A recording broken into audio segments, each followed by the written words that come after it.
ความเคารพพระเถรานุเถระครูบาสังฆะที่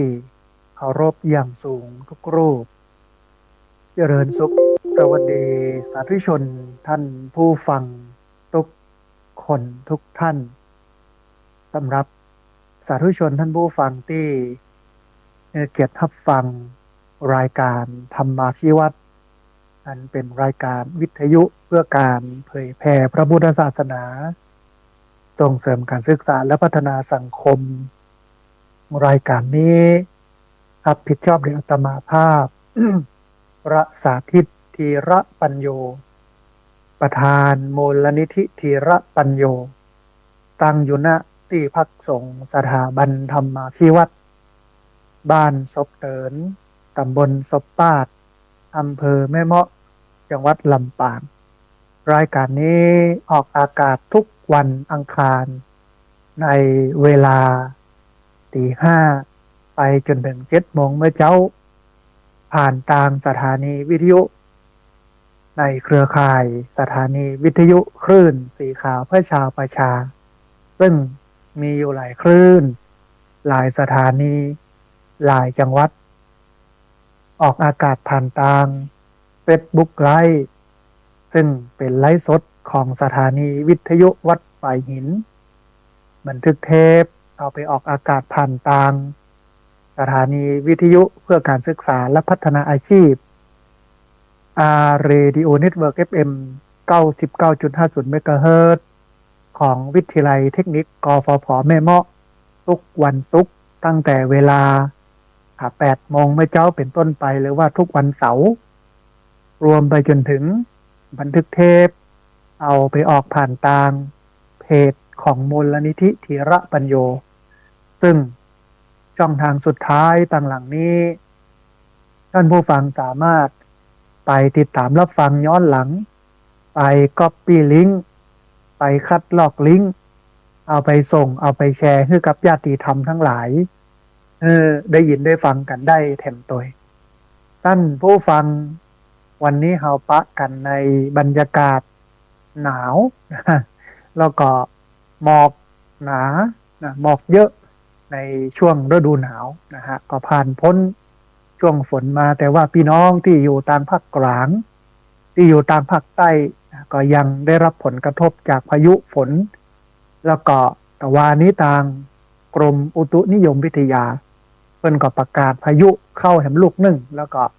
อุณหภูมิอาจจะลดลง3-4 องศาเพราะฉะนั้นท่านผู้ฟังอาจจะต้องเตรียมตัวกับการสวิงการขึ้นการลงเดี๋ยวหนาวเดี๋ยวบ่หนาวเดี๋ยวหนาวเดี๋ยวร้อนเดี๋ยวฝนของสภาพอากาศเพื่อป้องกันบ่ให้เฮานั่นเจ็บเป็นเวียนไข้นะฮะก็เป็นไปตามฤดูกาลเนาะท่านผู้ฟังบอกว่าหนาวปีนี้น่าจะยาวไปถึงเมื่อใดนะฮะแต่ก็ขอให้มันอยู่ไปตามฤดูกาลนะฮะแต่ว่ากลัวว่าเดี๋ยวมกรากุมภานี่ก็จะบ่ค่อยหนาวแล้วนะฮะอาจจะเป็นช่วงเนี้ยที่ตอนที่จะเย็นที่จะจุ่มกันได้นะฮะท่านผู้ฟังในวันนี้จะพาท่านผู้ฟังไปดูสถิติของจำนวนผู้สูงอายุในจังหวัดต่างๆเอา10 จังหวัดที่มีผู้สูงอายุเยอะนะฮะอันแรกเนาะอันที่สองเนี่ย จะพาท่านผู้ฟังไปเรียนรู้ ถึงจังหวัดที่มีผู้สูงอายุป่วยจิตเวชนะฮะนักที่สุดใน10 จังหวัดข้อมูลอันแรกเนี่ยเป็นข้อมูลอันดับจังหวัดที่มีประชากรสูงอายุนักที่สุดในประเทศไทย10 จังหวัดแล้วก็รองลงมาก็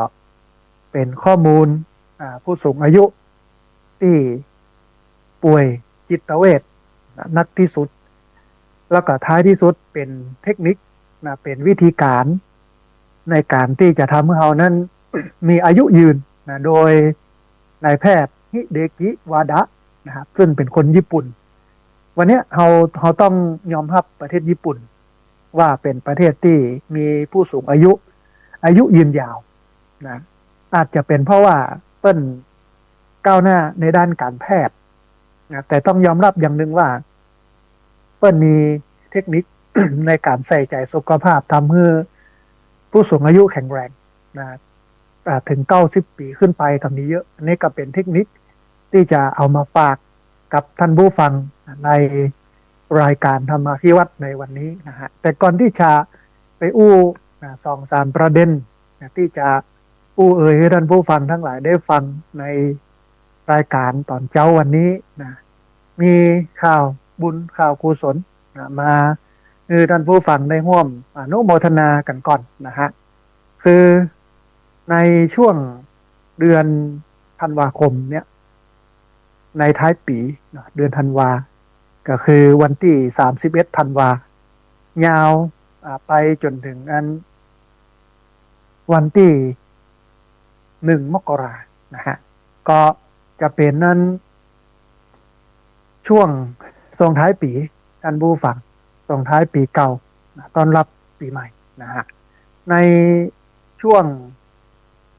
นี้เนี่ยหลายสถานที่โดยเฉพาะวัดต่างๆก็จัดกิจกรรมชวนญาติโยมเข้าวัดสวดมนต์นั่งสมาธิมีกิจกรรมแจกของขวัญรางวัลแลกของขวัญรางวัลกันเพื่อที่จะดึงคนให้เข้าถึงศีลถึงธรรมบ่ฮือคนนั้นไปกินเหล้าเมายาอย่างเงี้ยนะฮะอันนี้คือหลักการในการจัดงานสิ้นปีเพราะว่าในแต่ละปีเนี่ยท่านผู้ฟังเขาดูสถิติจากกรมป้องกันและบรรเทาสาธารณภัยหรือว่าเป็นฮ้อว่าปพเนี่ยออกมาชี้ออกมาเปิดเผยข้อมูลสถิติการตายสถิติอุบัติเหตุในช่วง7 วันอันตรายส่งท้ายปีนะฮะแต่ละปีเนี่ยมีคนเจ็บแต่ละปีมีคนตายจากอุบัติเหตุต่างๆที่เกิดขึ้นเนี่ยค่อนข้างจะเยอะมันสร้างความเสียหายทั้งด้านเศรษฐกิจของประเทศนะบางคนเป็นคนเนี่ยการทำงานเป็นกำลังหลัก ในการเป็นจักรเป็นเฟืองหมุนประเทศนะให้มันไปตั้งหน้าทางด้านเศรษฐกิจแต่พอมาประสบอุบัติเหตุโดนรถชนก็ดีเมาแล้วไปชนคนอื่นก็ดีเนี่ยมันก็ทำให้เกิดความเสียดายในชีวิตและทรัพย์สินถ้าหากว่ายังมีชีวิตอยู่เนี่ยก็จะเป็นประโยชน์ต่อประเทศชาติบ้านเมืองแต่ถ้าเสียชีวิตไปแล้วก็บ่มีอะไรอย่างที่จะเอามาให้กับบ้านเมืองแล้วมีแต่ความตายความเสียหายอันนี้ก็เป็นเรื่องหนึ่งที่ภาคส่วนต่างๆเพิ่นตื่นตัวโดยเฉพาะภาครัฐเนาะเพิ่นก็ยังมีกิจกรรมรณรงค์เดินรณรงค์ในช่วง7 วันอันตรายให้ลดอุบัติเหตุแล้วก็ภาคประชาสังคมแล้วก็ตอบรับโดยวัดต่างๆก็จัดกิจกรรมชวนโยมที่ อยู่ทางบ้านมาสวดมนต์มานั่งสมาธิมาฟังศีลฟังธรรมฟังเทศน์กันจิตใจก็ชื่นบานหวานใจเสร็จแล้วก็ปิกบ้านด้วยความสุขมันก็ดี มันก็ดีกว่าไปสุมเหล้าเมายากันนั่นผู้ฟังถ้าเป็นผู้สูงอายุแล้วก็อยู่บ้านกับคนหลายวัยเนี่ยมันก็ลำบากแล้วอ่อนหนุ่มสาวเพิ่นก็ไข้ม่วนไข้กินไข้เล่นในบ้าน คนเฒ่าบอกฮู้จะอยู่จอกใดแจงใดของบ้าน มีแต่เสียงตึ้งๆตั้งๆนะแต่ถ้าวัดจัดมีการสวดมนต์มีนอนวัดนอนวาปฏิบัติธรรมฟังธรรมเนี่ยมันก็เหมาะกับวัยของผู้สูงอายุลูกหลานตานเต้าก็เอามาส่งไว้ที่วัด ตัวเองก็อยู่บ้านกินเหล้าเมายากันไปมันก็เป็นปีหนึ่งที่ให้ผู้สูงอายุมาพักใจในช่วงเทศกาลถ้าบ้านก็จะเกิดความลำบากใจเกิดความรำคาญกับลูกกับหลานที่กินเหล้าเมายาบ่ฮู้เรื่องอย่างกันเนี่ยนะฮะถ้ามาวัดมันก็ดีเป็นประโยชน์อย่างหนึ่งเพราะฉะนั้นท่านผู้ฟังด้วยเหตุนี้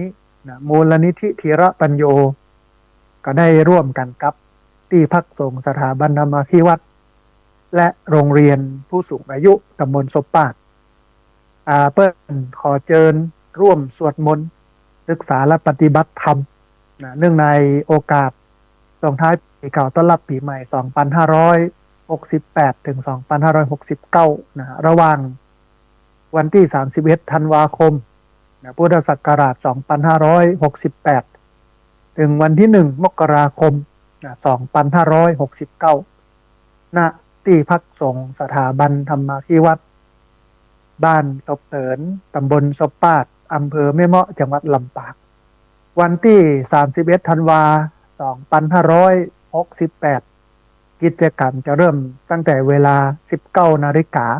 หรือว่า1 ทุ่มเป็นต้นไปนะฮะก็ปีนี้บ่เอาดึกนะกูเตื้อเนี่ย พดตีเที่ยงคืน ตีหนึ่งนะคนเฒ่าก็เพลียกันนะปีนี้อาจจะสัก3 ทุ่ม 4 ทุ่มนะฮะอันนี้วันที่31เริ่ม1 ทุ่มส่วนวันที่1 มกราคม2569นะฮะทำบุญต้อนรับปีใหม่นะมีการตักบาตรมีการหับศีลนะมีการซื้อตาลถวายสังฆทานฟังเทศน์ฟังธรรมปีใหม่ลูกเนาะเอาชีวิตมาได้หับศีลหับธรรมในวันขึ้นปีใหม่เนี่ยมันก็เป็นสิ่งที่ดีจะเริ่มกิจกรรมใส่บาตรตักบาตรทำบุญเนี่ยตั้งแต่เวลา 8 โมงไม่เจ้าเป็นต้นไปของวันที่1 มกราคม2569นะฮะสโลแกนเดิมนะของงานส่งท้ายปีก็คือเริ่มต้นดีชีวิตดีนะโชคดีตลอดปีตลอดไปมันดึงเป็นอย่างนั้นแต่ท่านผู้ฟังถ้าเริ่มต้นมามีใกล้ขี้ห่าเล่าอีเนาะ เมาวุ่นวายกันเนี่ยมันก็จะถ้าจะวุ่นวายสุดปีนะมามีอันไหนที่มันจะสงบแต่บางคนเพิ่นเริ่มต้นดีหรอเพิ่นบ่ดื่มบ่กินนะตื่นเช้ามาก็สดใสไว้เนี่ยการทำงานหรือทำต่างกิจกรรมต่างๆได้ดีนะฮะเหมือนคนที่เมานะโอ้เมามึนขึ้นมาก็บอกว่าเนี่ยใดนะฮะเพราะฉะนั้นเนี่ยท่านผู้ฟังเรื่องนี้เป็นเรื่องสำคัญมันเป็นการเปิดโอกาสนะให้คนได้มาจ้อมพร้อมกันแล้วก็มาเดินทางที่มันถูกต้องนะมาเดินทางที่มันดีนะเพราะฉะนั้นวัดวาอารามที่ไหนท่านผู้ฟังที่เปิ้นจัดแบบเนี้ยเราควรเข้าไปค้ำไปจูนะควรเข้าไปอุปถัมภ์บำรุงเพราะว่ามันเป็นทางที่ดีนะเวลาเปิ้นทำความดีในบุญกิริยาวัตถุ10มีอันหนึ่งก็คือยินดีพอใจในการทำความดีในการได้ดีของคนอื่นนะฮะในกิจกรรมท่านผู้ฟังซึ่งน่าสนใจนะฮะกิจกรรมที่ทำเกี่ยวกับสวดมนต์เนี่ยโดยมันจะมีกำหนดการคร่าวๆเดี๋ยวเอากำหนดการมาท่านผู้ฟังทั้งหลายได้ฟังกันนะฮะมันจะเริ่มกันตั้งแต่เวลา6 โมงแม่แรง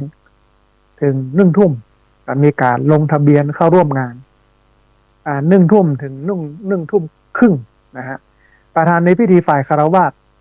จุดเทียนธูปบูชาพระรัตนตรัยมัคคณายกก็นำไว้พระตัวแทนผู้มาร่วมงานก็ประเคนพานขอสมาทานเบญจศีลแก่ประธานในพิธีฝ่ายสงฆ์มัคคณายกก็นำกล่าวกรรมสมาทานเบญจศีลแล้วก็สมาทานเบญจศีลประธานในพิธีฝ่ายสงฆ์ก็ฮือศีลกล่าวต้อนรับกล่าวสัมโมทนียกถาประธานในพิธีฝ่ายคฤหัสถ์กล่าวอนุโมทนาแล้วก็กล่าวเปิดกิจกรรมยับฉลากแจกรางวัลแก่ผู้เข้ามาร่วมกิจกรรมนะฮะในตอนเนี้ยเดี๋ยวจะได้เชิญชวนท่านผู้ฟังมาร่วมบุญมาทำบุญสมทบทุนกาอาหารว่างรวมไปจนถึงการก้าของรางวัลที่จะเอามาแจกให้พี่น้องที่มาร่วมสวดมนต์ร่วมปฏิบัติธรรมกันมาถึงช่วงเวลา 19:30 นาทีถึง20 นาฬิกาทุ่มเกิงถึง2 ทุ่มก็จะเป็นการพักรับประทานอาหารแล้วก็ดื่มน้ำปานะประมาณ2 ทุ่มถึง3 ทุ่มเกิงท้ายที่สุดบ่เกิน4 ทุ่มจะมีการจุดประทีปส่องฟ้ารักษาธรรมถวายเป็นพุทธบูชาหลังจากนั้นก็มีการสวดมนต์และปฏิบัติธรรมเนื่องในโอกาสส่งท้ายปีเก่าต้อนรับปีใหม่2568ถึง2569นั่งสมาธิ นะหยาดน้ำแผ่เมตตาแบบปืนบ้านล้านนาอวยพรอวยชัยนะผูกแขนมัดมือส่งความปรารถนาดีให้แก่กันและกันนะจับฉลากแจกรางวัลถวายผ้าป่าสามัคคีสนับสนุนกิจกรรมของที่พักสงฆ์สถาบันธรรมาภิวัตรฟังสัมโมทนิยกถานะแด่กับประธานในพิธีฝ่ายสงฆ์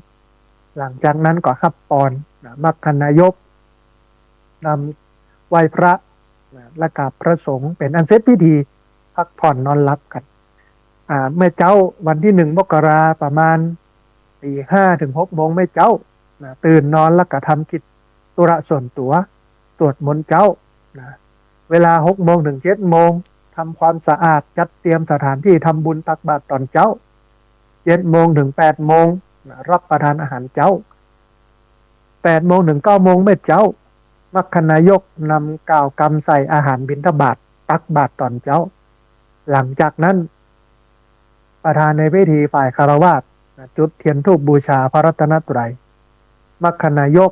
นำกล่าวกรรมบูชาพระรัตนตรัยตัวแทนผู้ร่วมทำบุญประเคนพานขอสมาทานเบญจศีลแต่ประธานในพิธีฝ่ายสงฆ์มัคคณายกนำกล่าวกรรมสมาทานเบญจศีลประธานในพิธีฝ่ายสงฆ์คือศีลมัคคณายกนำกล่าวกรรมอาราธนาธรรมประธานในพิธีฝ่ายสงฆ์แสดงธรรมมัคคณายกนำกล่าวกรรมถวายทายธรรมตัวแทนผู้ร่วมทำบุญประเคนถวายทายธรรมแด่พระสงฆ์ประธานในพิธีฝ่ายสงฆ์คือปอนผู้มาร่วมกวดน้ำรับผู้มาร่วมงานกวดน้ำรับปอนนั่งสมาธิหยาดน้ำแผ่เมตตาแบบปืนบ้านล้านนามัคคณายกนำกล่าวกรรมไหว้พระกราบพระสงฆ์เป็นอันเสร็จพิธีเดินทางกลับโดยสวัสดิภาพบ่เกิน9 โมงไม่เจ้าอันนี้เป็นกำหนดการงานในวันที่31 ธันวาคมพุทธศักราช2568ถึงวันที่1 มกราคมพุทธศักราช2569เพราะฉะนั้นท่านผู้ฟังที่ฟังอยู่เนาะท่านใดอยากจะร่วมบุญสมทบทุนเป็นเจ้าภาพอาหารน้ำปนะขนมนะฮะรวมไปจนถึงของรางวัลที่จะเอามาแจกคนมากินมาตานมาทำบุญมาสร้างความดีนะฮะเพราะฉะนั้นก็เรียนเชิญเจริญพรท่านผู้ฟังที่ฟังอยู่เนาะสามารถร่วมทำบุญได้ที่ธนาคารกรุงไทยชื่อบัญชีที่พักสงฆ์สถาบันธรรมาภิวัตรหมายเลขบัญชี5360755 318เป็นธนาคารกรุงไทยชื่อบัญชีที่พักสงฆ์สถาบันธรรมาภิวัตรหมายเลขบัญชี5360755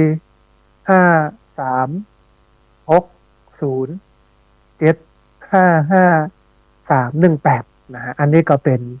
ข่าวบุญข่าวหนึ่งที่เอามาให้ท่านผู้ฟังได้ร่วมอนุโมทนาแล้วก็ได้ร่วมทำกันทำบุญไว้เตอะมันบ่เสียหลายยักได้สบายต่อไปหน้าท่านผู้ฟังนะฮะก็เริ่มต้นดีเนาะชีวิตดีจะโชคดีตลอดปีตลอดไปในมิติของพระสงฆ์ในเรื่องของการช่วยแก้ปัญหาสังคมโดยเฉพาะสิ้นปีเนี่ยเรื่องดึงคนเข้าวัดบ่ฮือไปกินเหล้าเมายาบ่ฮือไปยุ่งเกี่ยวกับอบายมุขและสิ่งที่มันบ่ดีทั้งปวงเขาหันพระสงฆ์ทำแบบนี้สิ่งหนึ่งที่เราควรทำก็คืออนุโมทนามันเป็นเรื่องยากนะมันไม่ใช่เรื่องง่ายโดยเฉพาะคน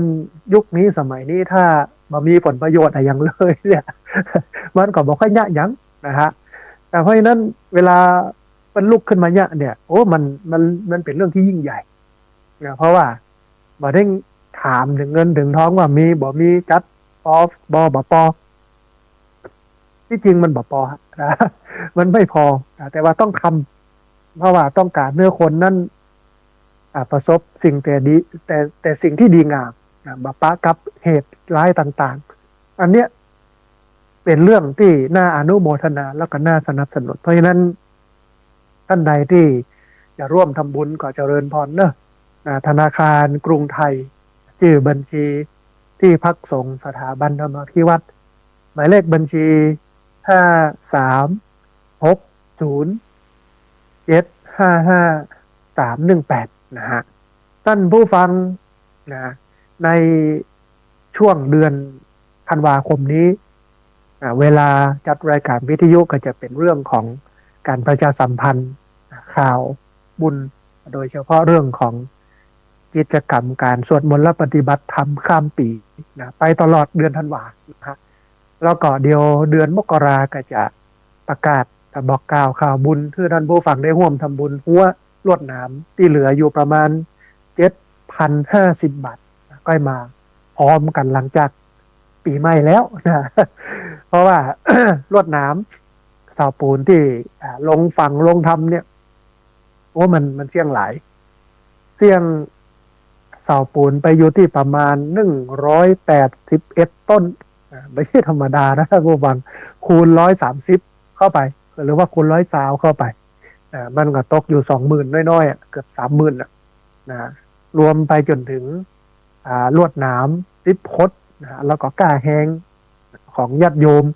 ที่มาช่วยกันก็ประมาณอยู่เกือบ10,000นะฮะอันนี้ก็เป็น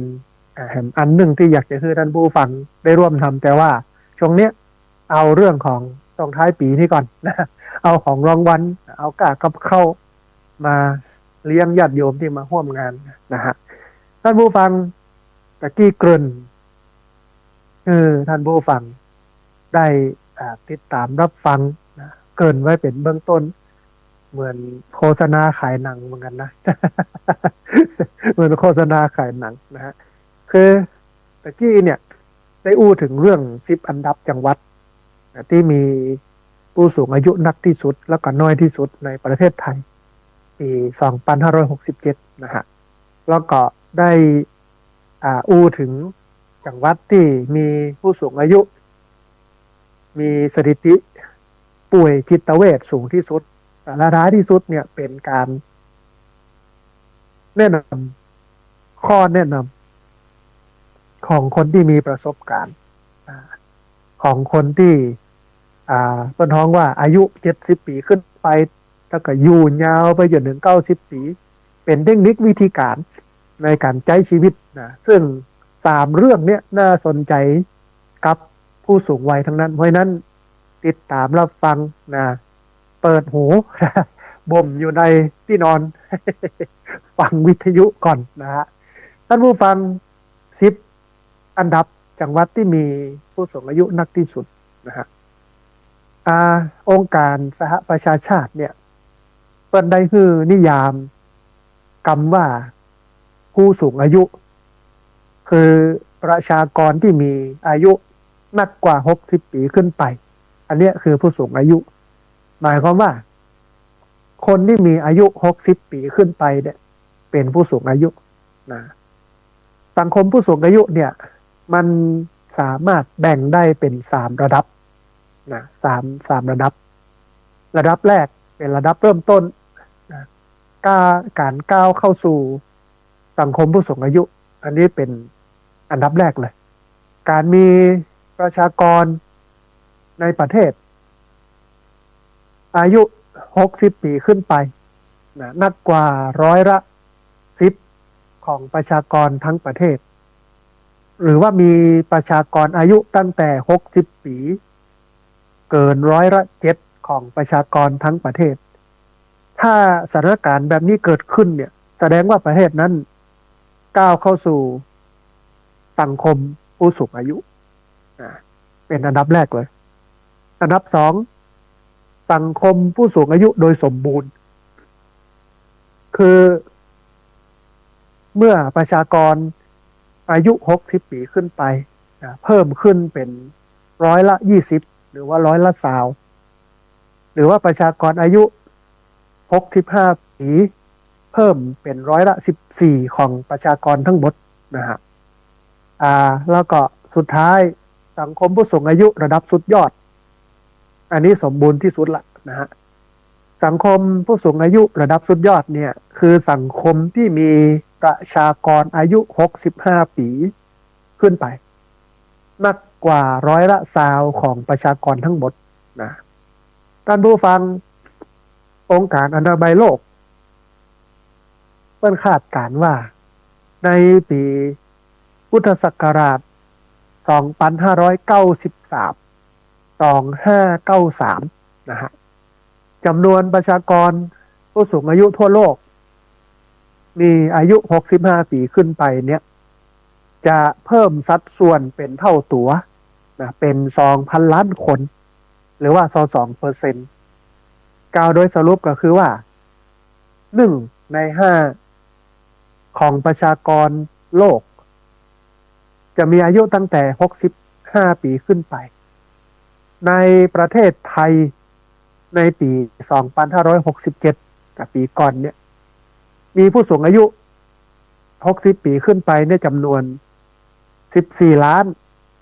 227,411 คนคิดเป็น20%ของประชากรทั้งประเทศโดยเหตุนี้ท่านผู้ฟังมันทำให้ประเทศไทยเนี่ยก้าวเข้าสู่สังคมผู้สูงอายุโดยสมบูรณ์เนื่องจากมีสัดส่วนผู้สูงอายุมากกว่า20%ของประชากรทั่วประเทศดูจากต้นนี้เนี่ยปี2567ประชากรมีอยู่66ล้านนะฮะแต่ว่ามีจำนวนผู้สูงอายุที่มีอายุ60 ปีขึ้นไปเนี่ย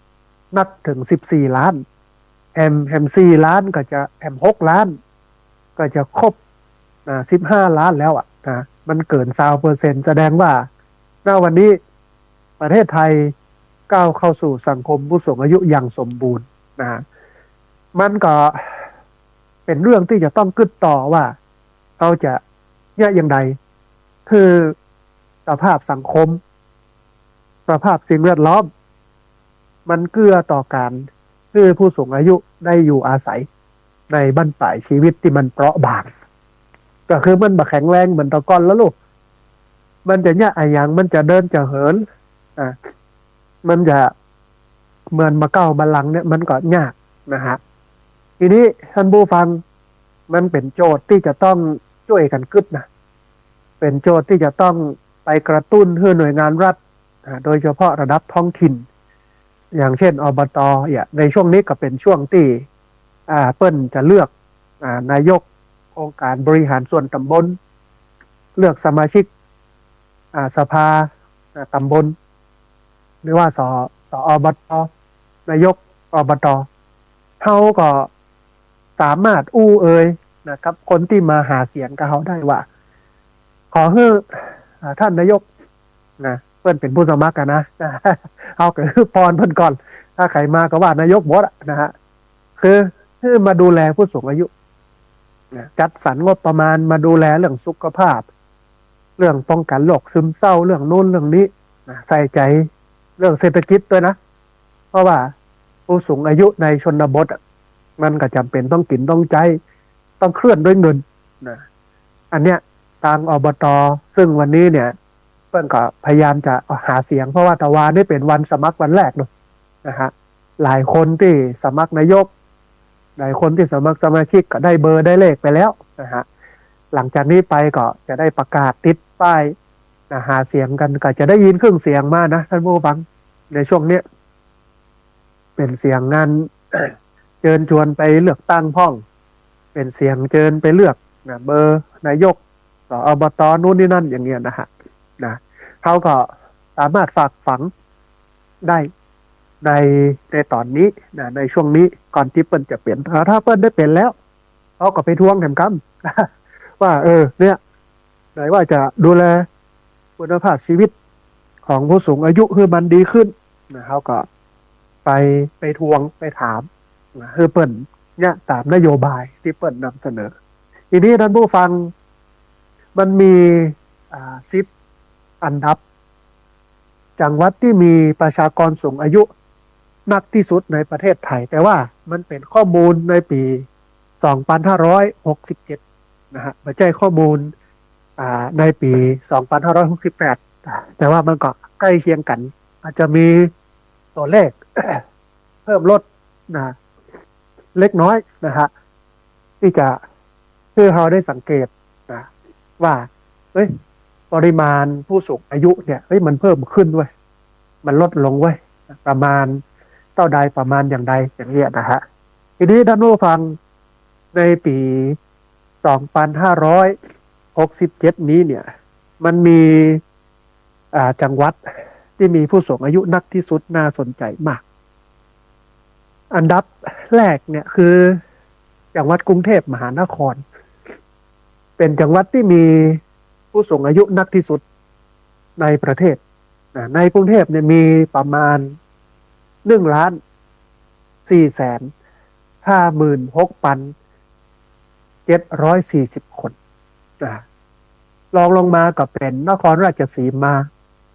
หรือว่าโคราชมีจำนวน5,700,000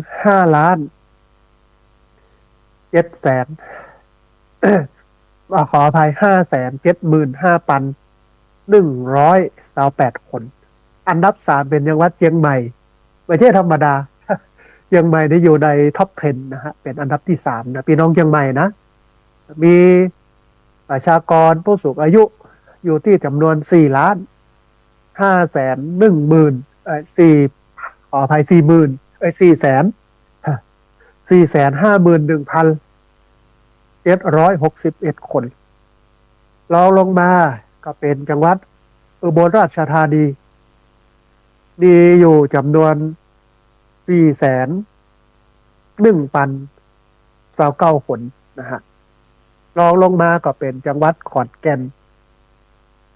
อยู่ที่จำนวน3,995,680 คน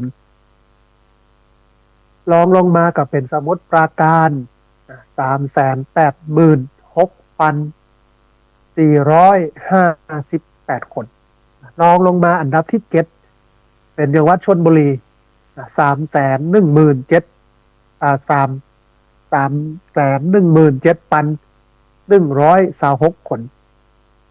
อันดับ8เป็นจังหวัดนนทบุรีอยู่ที่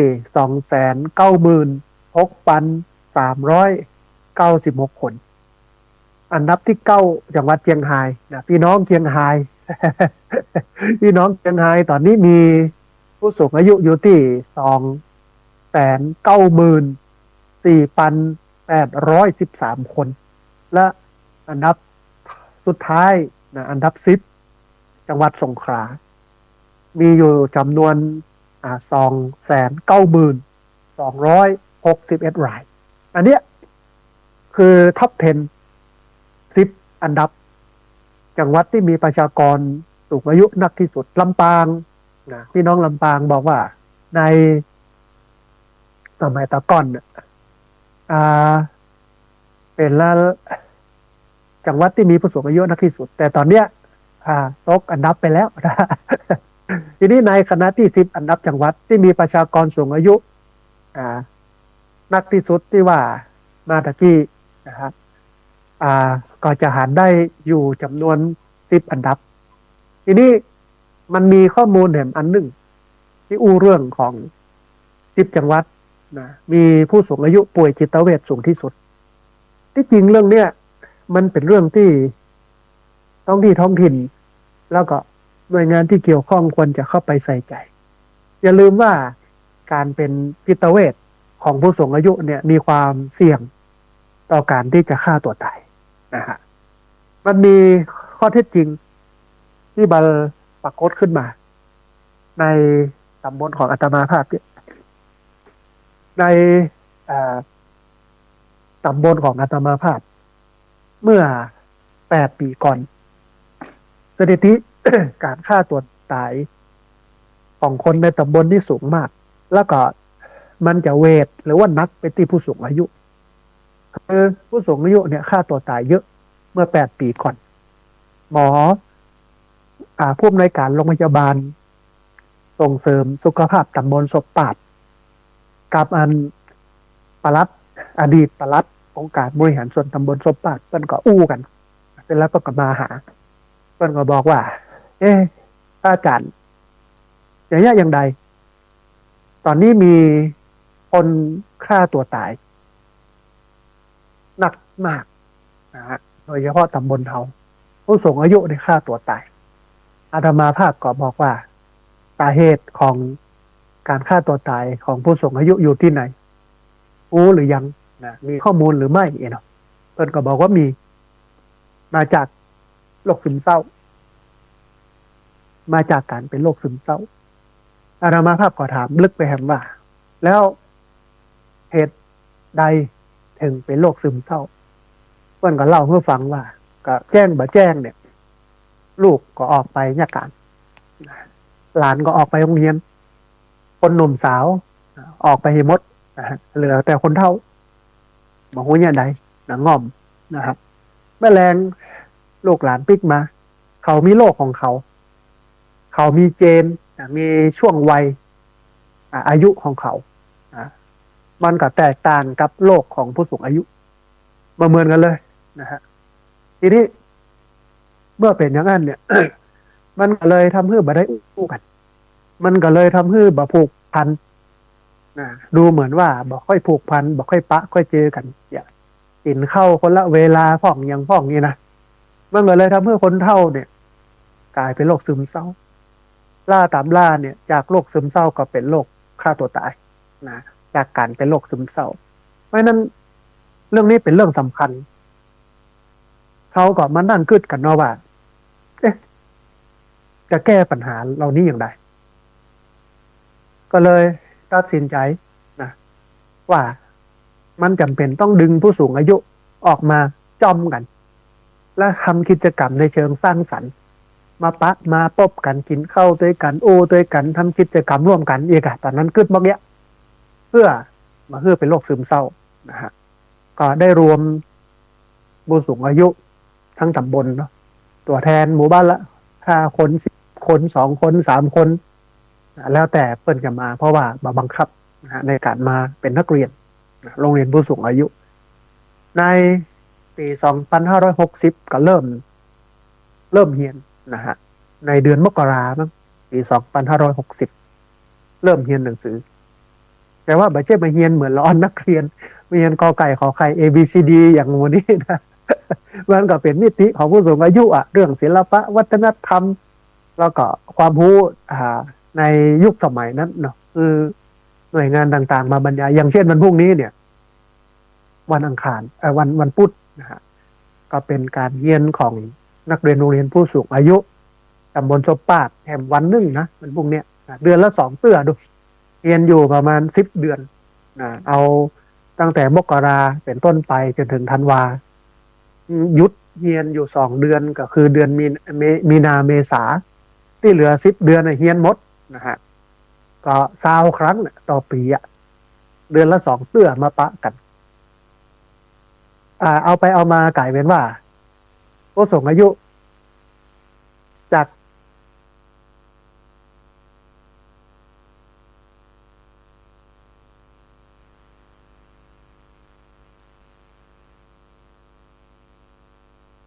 มีนาเมษาที่เหลือ10 เดือนเรียนหมดนะฮะก็20 ครั้งต่อปีอะเดือนละ2 เตื้อมาปะกันเอาไปเอามากลายเป็นว่าผู้สูงอายุจาก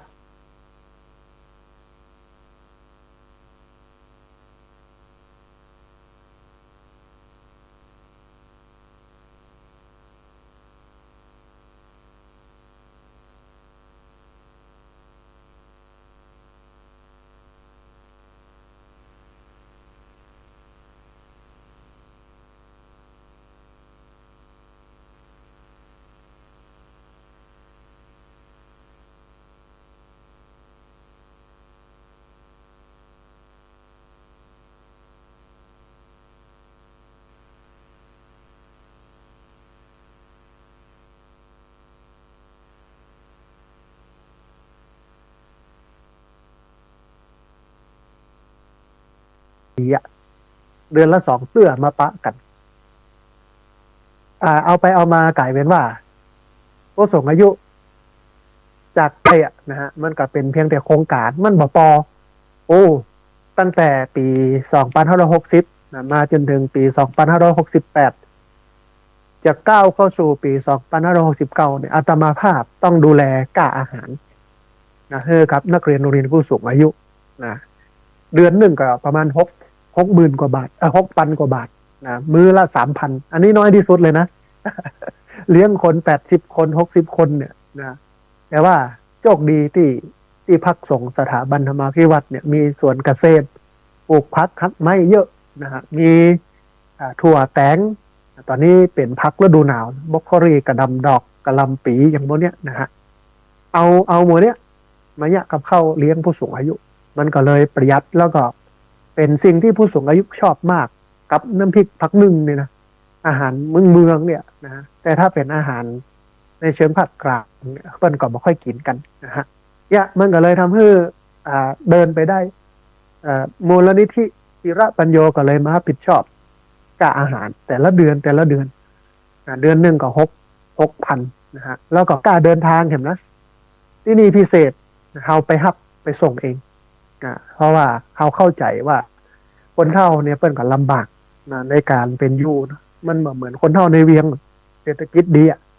แต่คนเฒ่าบ้านนอกมันมีภาระค่าใช้จ่ายแล้วก็เศรษฐกิจบ่ค่อยดีนะก็เลยมีรถรับส่งเดือนหนึ่งก็ตกอยู่ประมาณ8,600 บาทกะอาหารตกอยู่ที่ประมาณ6,000 บาทรวมกันก็หมื่นปลายอ่ะแต่ละเดือนนะที่จะต้องจ่ายแต่ว่าโชคดีก้ารถนี้ต่างการไฟฟ้าฝ่ายผลิตแห่งประเทศไทยมันก็อุปถัมภ์มา100,000มั้ง100,000นะฮะต่อการใช้จ่ายในเรื่องของการนั้นมีรถมีลาอย่างนี้นะฮะทีนี้ท่านผู้ฟังแก้ปัญหาได้แล้วก็สบายใจลายตี้ลายตางถ้าเกิดปัญหานี่ขึ้นคนจะตั้งอำเภอแม่เมาะเนี่ยมีอยู่5 ตำบล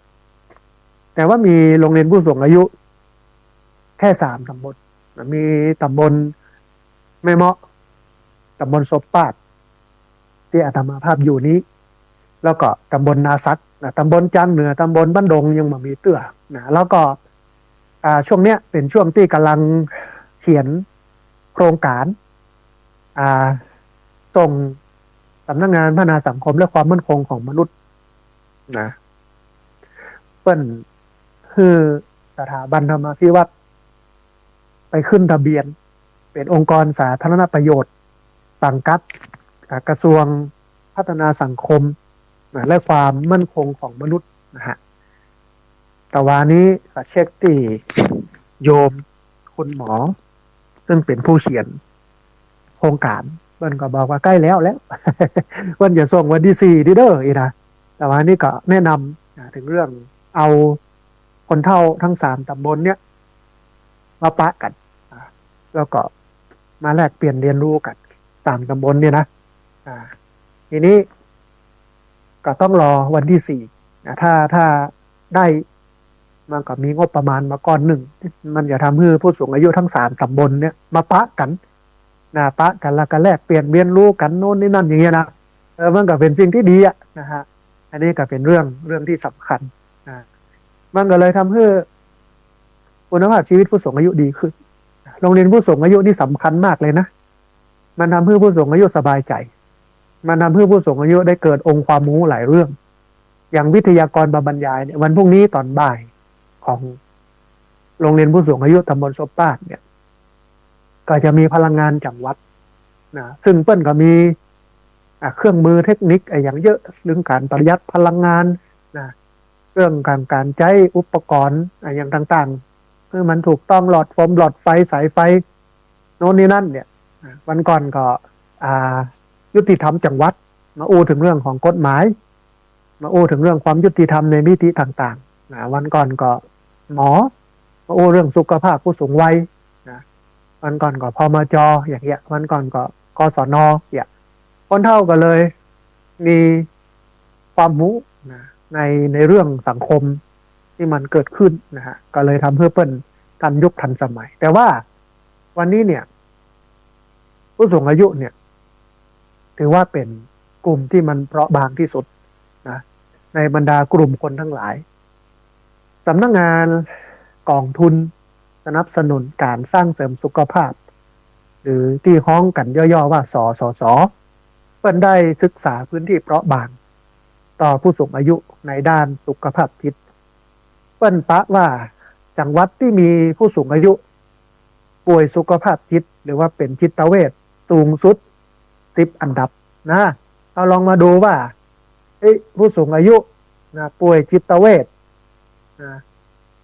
ค่อนข้างที่จะมีเยอะนะฮะมีอยู่ประมาณ10 อันดับนะทีนี้แล้วเขาจะไปอยู่ในอันดับไหนอย่างไรนะซึ่งเป็นเรื่องที่น่าเฮียนหุนะฮะ10 อันดับเนี่ยมีอันดับแรกที่มีจำนวนผู้สูงอายุที่ป่วยจิตเวชเยอะที่สุดคือจังหวัด101อยู่ทางภาคอีสานจังหวัด101เนี่ยมีผู้สูงอายุที่ป่วยเป็นจิตเวชอยู่ที่4,000 กว่า4,704 คนอันดับ2เป็นจังหวัดกำแพงเพชรภาคเหนือตอนล่างภาคกลางตอนบนเนาะอยู่ที่จำนวน4,516 คนอันดับ3เป็นจังหวัดเพชรบูรณ์ท่านผู้ฟังจำนวน4,407 คนอันดับต่อมาคือจังหวัดกาญจนบุรี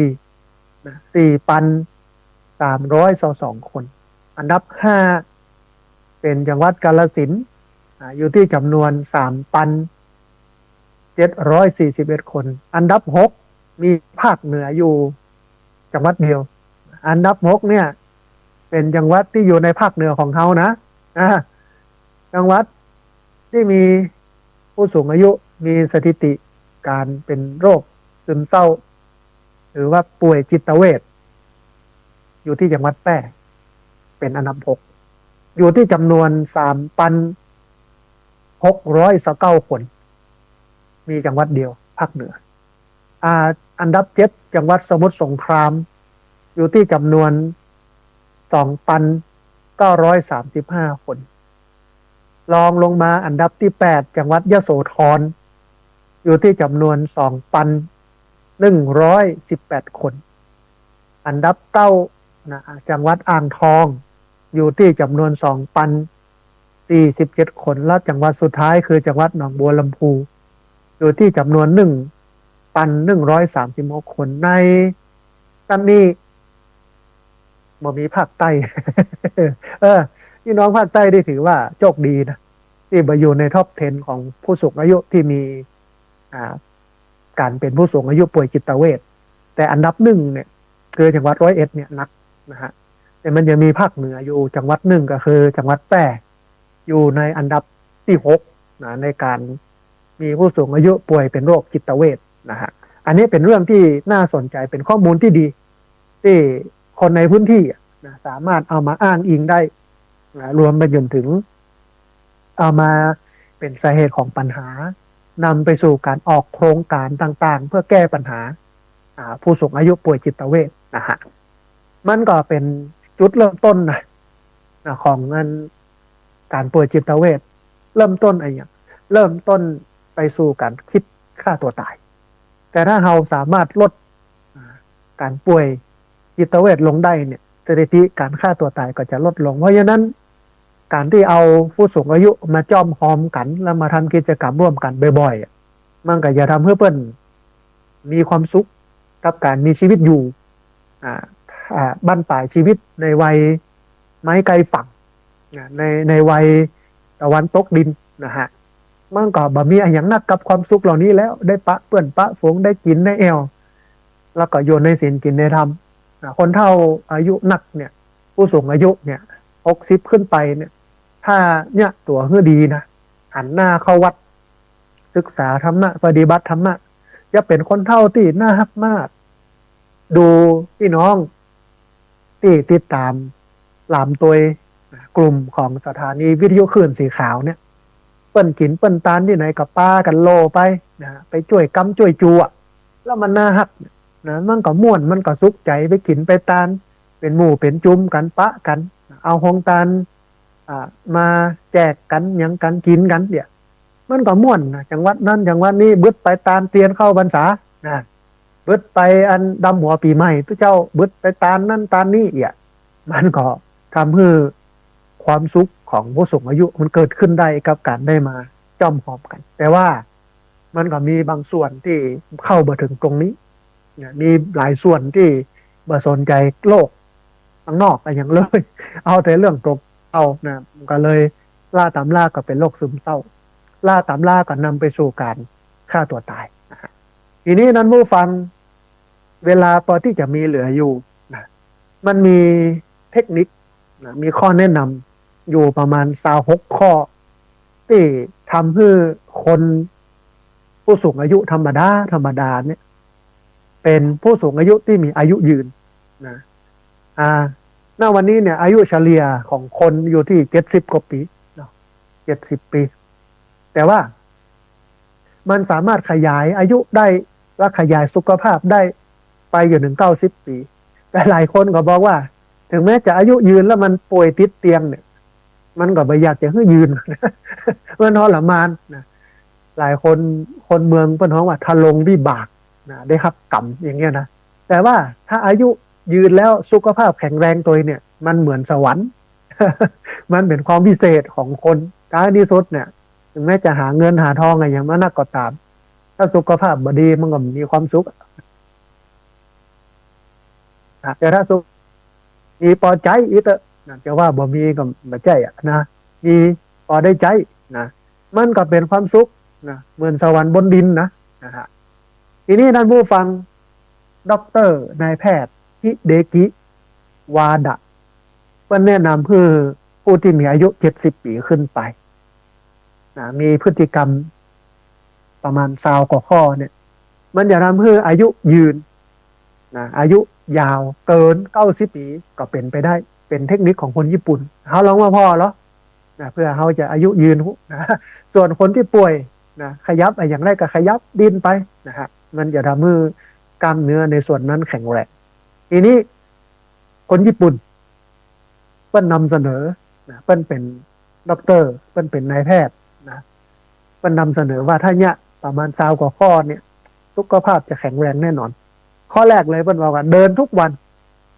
คือผู้สูงอายุพยายามเดินเพื่อได้วันละ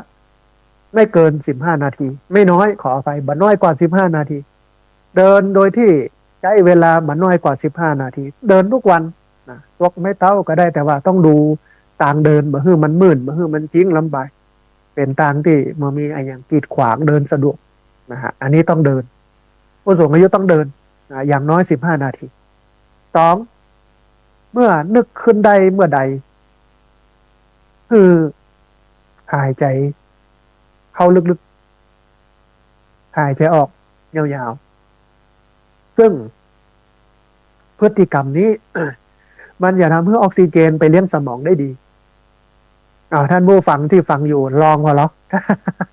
ลองมาเดียวเนี้ยนะฟังไปตัวสูดลมหายใจเข้าลึกๆหายใจออกยาวๆหายใจเข้าลึกๆหายใจออกยาวๆปัดท่อคือถ้าเกิดใดเมื่อใดคือเนี่ยแบบนี้ตลอดมันอย่าทำให้อายุยืนมันอย่าทำให้สุขภาพดีเพราะว่าเลือดมันไปเลี้ยงได้ทั่วทุกอนูของร่างกายนะฮะอันนี้อันที่สองอันที่สามพยายามยืดเส้นยืดสายยืดกล้ามเนื้อบิดเนื้อบิดตัวเป็นครั้งคราวนะมาฮือแข้งขามาฮือเอ็นกระดูกอะไรอย่างต่างๆนะมันอ่อนแรงนะฮะต้องยืดกล้ามเนื้อบิดเนื้อบิดตัวเป็นครั้งคราวอันนี้อันที่สามอันที่สี่จิบน้ำบ่อยๆแม้บอกกระหายแม้แต่บ่อยากก็ตามแต่ต้องจิบบ่อยๆพยายามจิบน้ำเพื่อนักนะในแต่ละวันนะฮะแต่อย่างน้อย8 แก้วต่อวันนะไม่ต่ำกว่า8 แก้วต่อวันจิบเยอะๆนะฮะอันที่สี่อันที่ห้าพยายามขยับปากจะเคี้ยวจะอู้จะฮ้องเพลงเป็นสิ่งที่ควรทำนะคือปากมันต้วง คือปากมันดิ้นอยู่ตลอดเวลานะฮะมันเป็นการออกกำลังกายกล้ามเนื้อปากนะฮะแต่ว่าไม่ใช่ว่าไปนั่งจ้อมกันแล้วเล่าขวัญ นะ นั่งจ้อมกัน3 แยกนะโอ้เนี่ยนั่นเป็นอย่างนี้ปู่นั้นเป็นอย่างนั้นไอ้น้องนั้นเป็นอย่างนี้อันนี้มันได้ประโยชน์ เป็นการสร้างกรรมนะฮะบางคนที่จะไปเนี่ยอย่างนั้นนะแต่ว่าพยายามขยับปากจะเคี้ยวจะอู้จะฮ้องเพลงอันนั้นเป็นสิ่งที่ควรทำ อันดับหกถ้าความจำเสื่อมเนี่ยมันเกิดขึ้นมันบ่ใช่เกิดขึ้นเพราะว่าอายุนักแล้วมันเสื่อมแต่ว่ามันบ่ได้ใจสมองมันก็เลยเสื่อมเพราะฉะนั้นต้องฝึกใจสมองคือฝึกกึดเป็นระบบนะไม่ใช่กึดนั่นกึดแล้วเอามือก่ายหน้าผากแล้วกึดไปเลยหลายเรื่องหลายละบึดคนนั้นเป็นอย่างนั้นบึดคนนี้เป็นอย่างนี้บึดอย่างนั้นเป็นอย่างเอาอันนี้กึดบ่เป็นประโยชน์นะกึดอย่างนี้เนี่ยจะเป็นโรคซึมเศร้ากึดอย่างนี้นี่จะนำไปสู่การเรื่องที่มันบ่ดีนะแต่กึดคือมันมีเหตุมีผลกึดเป็นอย่างมันก็จะเป็นการฝึกสมองเพื่อเกิดกำกึดแล้วก็จะทำให้เฮานั้นแบบเป็นโรคความจำเสื่อมนะเดี๋ยวนี้โรคนี้มีเยอะในกลุ่มผู้สูงอายุโดยเฉพาะโรคอัลไซเมอร์ผู้สูงอายุหลายคนเนี่ยเมื่ออายุนักขึ้นเนี่ยหลายคนก็บอกว่ากลับไปเป็นสภาพเดิมคือเหมือนละอ่อนเลยนะบางคนนะอย่างอุ้ยของอาตมาภาพเนี่ยเป็นอย่างนี้นะฮะความจำบ่มีเลยกลายเป็นละอ่อนน้อยไปเลยเพราะนั้นต้องฝึกสมองให้กึดเป็นระบบนะเสมอรวมไปอย่างถึงต้องเล่นเกมที่มันฝึกสมองรับสมองประจำนะฮะมันจะทำให้เอาสมองบ่เสื่อมนะอันที่เจ็ดบ่ต้องกินยานักกินเท่าที่จำเป็นพอเราเนี่ยเวลาเจ็บหลังเจ็บเอวเจ็บมันจะมีน้อยหนึ่งเนี่ยเอาละนะขวดไปหายาพาราลูกไปกินยานั่นยานี่มันดีนะแต่ว่าส่วนหนึ่งนะตับไตคนในมันดีมันไปทำลายยาพวกนี้มันไปทำลายนะเครื่องในนะฮะอันเนี้ยต้องกินยาเท่าที่จำเป็นอย่าไปกินนักนะฮะอันที่แปดพยายามวัดความดันของเลือดบ่อยๆเพื่อคุมเพื่อความดันมันสวิงก็คือขึ้นนักแล้วไหมแล้วก็ลงนักแล้วไหมถ้ามันอยู่เสมอพยายามวัดความดันบ่อยๆนะเพื่อควบคุมเพื่อมันสวิงอันที่เก้าทำในสิ่งที่ชอบนะปิดหูปิดตาบ่รับรู้สิ่งที่บ่ชอบหรือว่าปัดทิ้งสิ่งที่มันบ่ชอบเพื่อนักขึ้นก็เขาเกิดมาชีวิตเดียวนะท่านผู้ฟังนะตายแล้วบอกว่าจะไปที่ไหนตั้งใดตามเวรตามกรรมเพราะฉะนั้นในวันนี้เขาก็ใช้ชีวิตให้มีความสุขอยากกินก็กินอยากทานก็ทานแต่ว่าอย่าไปทำในสิ่งที่มันไม่ถูกต้องอย่าไปทำในสิ่งที่มันเป็นการเบียดเบียนคนอื่นนะอย่างเงี้ยมันก็มีความสุขแล้วนะฮะอันที่เก้าอันที่สิบอย่านั่งตลอดเวลาคือขยับลุกเดินคือบ่อยน่าจะไปมัวนั่งมัวนอนนะฮะพอคนสมัยบเดียวหรือคนสมัยบก่อนก็บอกว่าไปเนี่ยการเนอะเพื่อเป็นเจ้านายนะจะได้นั่งกินนอนกินนะแอมมาเมินก็เป็นอัมาพึกษ์อัมาพาตมัวนั่งกินนอนกินนะบอกกำลังกายเมื่อจะเป็นอัมาพึกษ์อัมาพาตนะมันก็จะต้องขยับพ้องอาจจะไปนั่งตลอดเวลาลุกขยับตัวโดยเฉพาะหมู่ที่ทำงานออฟฟิศนะหมู่ออฟฟิศซินโดรมเนี่ยเป็นโรคเนี่ยหนักเพราะฉะนั้นต้องขยับลุกขึ้นเดินให้บ่อยขึ้นอันที่สิบอันที่11กินอย่างก็ได้ที่ชอบแต่อย่าให้มันเกิดโทษทางร่างกายอันนี้ต้องเอาหลักในพุทธศาสนามาใจดูหลักอะไรยังไงหลักโภชเนมัตตัญญุตาก็น้องว่าหลักรู้จักประมาณการในการบริโภคแต่ว่าพุทธศาสนามีทัศนคติต่อการกินอย่างหนึ่งนะคือหนึ่งเบิ้ลบ่ได้คำนึงถึงรสชาติเลยอันดับแรกเลยพุทธศาสนาสอนให้เราไม่คำนึงถึงรสชาติของอาหารแต่ให้เราคำนึงถึงคุณค่าทางโภชนาการของอาหารกินสักแต่ว่ากินเมื่อมันอิ่มเมื่อมันเลี้ยงชีวิตได้อันนี้คือทัศนคติของชาวพุทธต่ออาหารทีนี้เมื่อเรากินของที่มันเป็นประโยชน์ร่างกายก็เป็นประโยชน์ด้วยอันเนี้ยคือสิ่งที่ชาวพุทธควรทำแต่ว่าต้องกินโดยรู้จักประมาณการในการกินแล้วมันเป็นประโยชน์นะการรู้จักประมาณการในการกินเนี่ยมันอย่านำไปสู่การรู้จักประมาณการในการบริโภคเมื่อเราต้องการน้อยเขาก็บ่ต้องดิ้นรนนักเมื่อเขาต้องการนักเขาก็ดิ้นรนนักแต่ว่าถึงวันนี้ที่มันดิ้นรนกันเนี่ยมันดิ้นรนนักเกินความต้องการจำเป็นของชีวิตนะแต่ถ้าคือมันเพียงพอต่อความต้องการของชีวิตเนี่ยโดยหลักการแล้วเนี่ยมันบ่ต้องดิ้นรนอย่างนักถึงขนาดนี้แต่ว่าคนเนี่ย มันก็บ่ฮู้จักปอ แสวงหากันจนนะมายุดบ่ยั้งนะฮะมันก็ต้องแสวงหานั่นนะแต่ว่ามันต้องฮู้จักปอนะเพราะอย่าง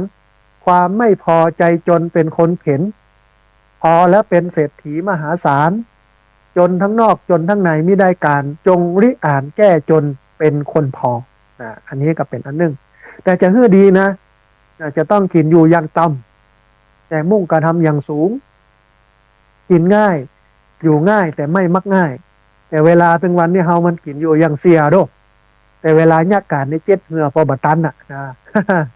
อันนี้อันที่11อันที่12ทำทุกอย่างที่ทำให้สบายใจแต่มันบักเกิดโทษนะทำเพื่อสบายใจบักคือมันเกิดโทษเนี่ยอย่างก็ได้ขอให้มันสบายใจแต่ไม่เกิดโทษต่อผู้อื่นนะฮะอันที่13รู้จักปล่อยวางซึ่งอาภัยนักขึ้นยิ่งอายุเยอะธรรมะข้อนี้ยิ่งต้องมีเยอะโดยเฉพาะการปล่อยวางนะเขาลองกึดคนสมัยตะก่อนว่าเปิ้นมีเทคนิคอย่างไร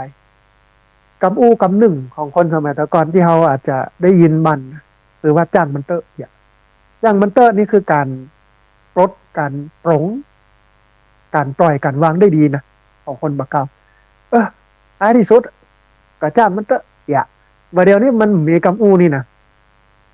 มันต้องเอาก็ได้มันต้องได้อย่างเนี้ยอย่างงาน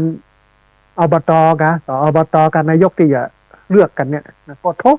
หลายคนนี่ต้องเอาก็ได้นะตั้งความหวังไว้สูงนะมองว่าจักปล่อยจักบ่งจักวาง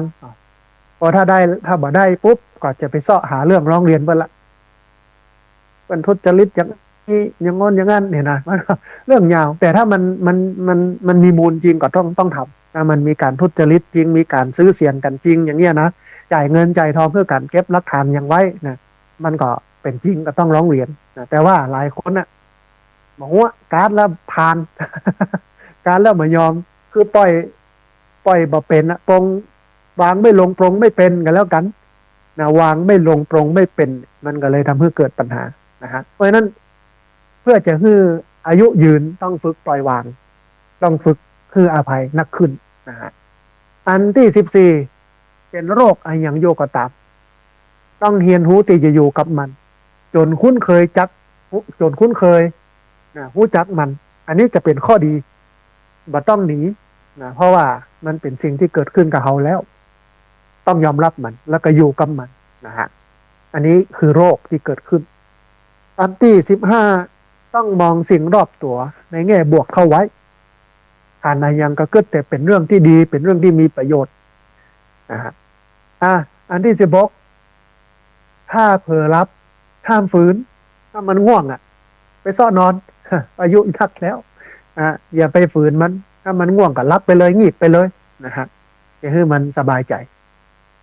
อันที่17หันสิ่งใดดีทำเลยสิ่งใดบดีก็เลิกทำช่วย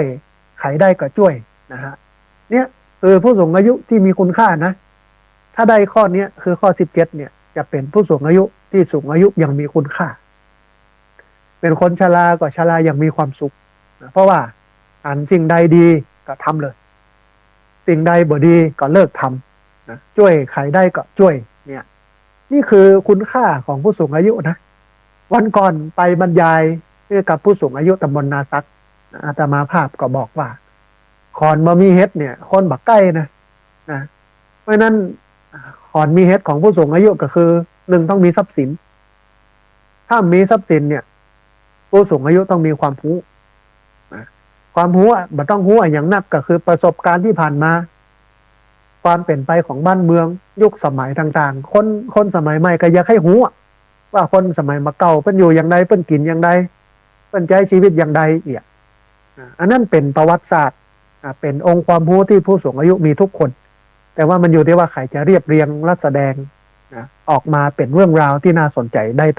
เท่าใดต่ออันนะฮะเพราะฉะนั้นอ่านสิ่งใดดีทำเลยอ่านสิ่งใดบ่ดีเลิกทำทันทีช่วยใครได้ก็ช่วยช่วยใครบ่ได้ก็ปล่อยปรงวางนะฮะช่วยตัวที่ช่วยได้มันอย่าทำให้เรามีความสุขมากในการมีชีวิตอยู่ในฐานะผู้สูงวัยนะฮะอันที่17 หาหมอครอบครัวนะจะไปเจื่อหมอที่โรงพยาบาลนักต้องหาหมอประจำครอบครัวถ้าได้ยิ่งดีนะมันก็จะใส่ใจเขาพิเศษเปิ้นก็จะตรวจสุขภาพรู้ว่าอันนั้นรู้แล้วเนอะแล้วเนอะพอดีแล้วนะต้องเปลี่ยนนะต้องปรับนะนู่นนี่นั่นเดียดนะฮะบอกจะไปหาหมอไปโรงพยาบาลเนี่ยมันก็เป็นเรื่องที่ยากแต่มันก็ยากในการจะหาหมอมาดูแลครอบครัวประจำครอบครัวนะฮะอันนี้ถ้าทำได้เป็นสิ่งที่ดีนะอันที่19อย่าไปบังคับตัวเก่านักเกินไปทำสิ่งที่สบายใจก่อนเพราะว่าอายุนักแล้วนะฮะจะไปบังคับตัวเก่าล้ำไปนะเอาสิ่งที่สบายใจก่อนอันที่แก่แล้วบ่ต้องโลภนะตายแล้วเอาอะไรอย่างไปบ่ได้นะพอใจในสิ่งที่ตนมียินดีในสิ่งที่ตนได้นะเพราะว่าอายุนักแล้ว แก่แล้วบ่ต้องโลภอันเป็นว่านะเงินทองส่งเขาได้ตึกอ่าหงยานะฮะเงินทองนี่ส่งเขาได้ตึกหงยาญาติพี่น้องส่งเขาได้อ่าตึกเมนนะตึกป่าช้าท้ายที่สุดบาปบุญมันจะส่งเขาทะลุไปถึงชาติหน้าเพราะนั้นทำเตอะบุญเว้นเตอะบาปทำบุญหรือเว้นบาปมันจะเป็นสิ่งที่ดีนะฮะข้อที่21สิ่งใดเป็นประโยชน์ต่อผู้อื่นถ้าทำได้คือทำทันทีสิ่งใดที่เป็นประโยชน์ต่อผู้อื่นถ้าทำได้คือทำทันทีอันนี้อันที่21อันที่22มองสิ่งรอบตัวคือมีความสุขบางครั้งบางทีเราบาหันคุณค่าของสิ่งที่อยู่รอบตัวเรามองแต่สิ่งที่ขาดไม่มองสิ่งที่มีนะถึงวันนี้นะเขาตุกเพราะว่ามองสิ่งที่ขาดมองว่าอันนั้นก็มีอันนี้ก็มีอันโน้นก็มีมีอย่างนักหนาจารีลำบากเนี่ยมันก็ตุกเนาะถ้ามองแบบเนี้ยแต่ถ้ามองในสิ่งที่มีเพราะมันก็จะมีความสุขว่าอันนั้นก็มีแล้วหรอกอันนี้เขาก็มีแล้วเหรอเนี่ยว่าอันนั้นก็มีแล้วเนี่ยชีวิตเท่านี้พร้อมดีกว่าคนที่เปิ่นมีหลายคนเลยแต่ว่านี่ไปพอสารคดีที่ประเทศแอฟริกาพวกโปรทเป็นประเทศที่ยากจนมากการเดินทางก็ลำบากการกินกันอยู่ไฟฟ้าน้ำประปาก็มีถนนเป็นลูกรังนะย้อนกลับไปเหมือนเฮาเมื่อ50-60 ปีก่อนประเทศนั้นแล้วมาพอเฮาดูเนี่ยเฮานี่พร้อมกว่าเปิ้นเนี่ยยังมีโรงยามีถนนหนทางมีไฟฟ้าน้ำประปาทีวีนู่นนี่นั่นโทรศัพท์อินเทอร์เน็ตก็มีพร้อมมันก็ดีกว่าคนที่เบิ้นมามีเพราะฉะนั้นต้องมองสิ่งรอบตัวให้มีความสุขนะมองในสิ่งที่มีนะฮะแต่ว่าสิ่งที่ขาดก็มองไว้พ้องนะเพื่อที่จะมีโอกาสในการหามาเพิ่มเติมในสิ่งที่เรามีให้มันมีนักขึ้นอันนี้คือข้อ2ข้อ23ท่านผู้ฟังมีเมตตาเนอคนเฒ่าผู้สูงอายุเนี่ยต้องมีเมตตาช่วยเหลือเกื้อกูลคนหรือว่าสัตว์ทำได้ทำแล้วก็ทำทันทีอันนี้เป็นคุณสมบัติอย่างหนึ่งนะสำหรับผู้สูงอายุที่คนทั้งหลายจะฮักมันเหมือนเฮ็ดติดขอน ถ้ามีท่านเนี่ยคนก็บ่พอขอนนั้นนะฮะเพราะฉะนั้นเนี่ยมันต้องสร้างเฮ็ดตรงนี้ขึ้นมาก็คือต้องมีเมตตาต้องช่วยเหลือเกื้อกูลคนสัตว์ถ้าสามารถทำได้ทำนะฮะมันจะทำให้ผู้สูงอายุนั้นมีคุณค่านะอันที่24มีอย่างที่เกิดขึ้นยอมรับในสิ่งที่เกิดขึ้นว่ามันต้องเป็นเช่นนั้นเองอย่างจะเกิดมันก็ต้องเกิดท่านผู้ฟังนะคือมันเกิดเสร็จแล้วก็หาวิธีแก้ไขมันไม่ใช่เรื่องที่ยากเรื่องนี้ยากที่สุดคือยอมรับความจริงปัญหาของคนยุคนี้ก็คือไม่ยอมรับความจริงแต่ความจริงที่เกิดขึ้นมันก็มาจากฝีมือของเรานะถ้าไม่ยอมรับความจริงที่มันเกิดขึ้นแล้ว มันจะอยู่กันได้อย่างไรโลกเนี่ยยังจะเกิดมันก็ต้องเกิดก็ต้องยอมรับแล้วก็ปรับไปตามสภาพนั้นนะฮะอันนี้คืออันที่24อันที่25พยายามช่วยตัวเก่าเพื่อนักที่สุดบาทำตัวเพื่อเป็นพระคนอื่นโดยหลักการของอนามาภาพเนี่ยเวลาสอนคน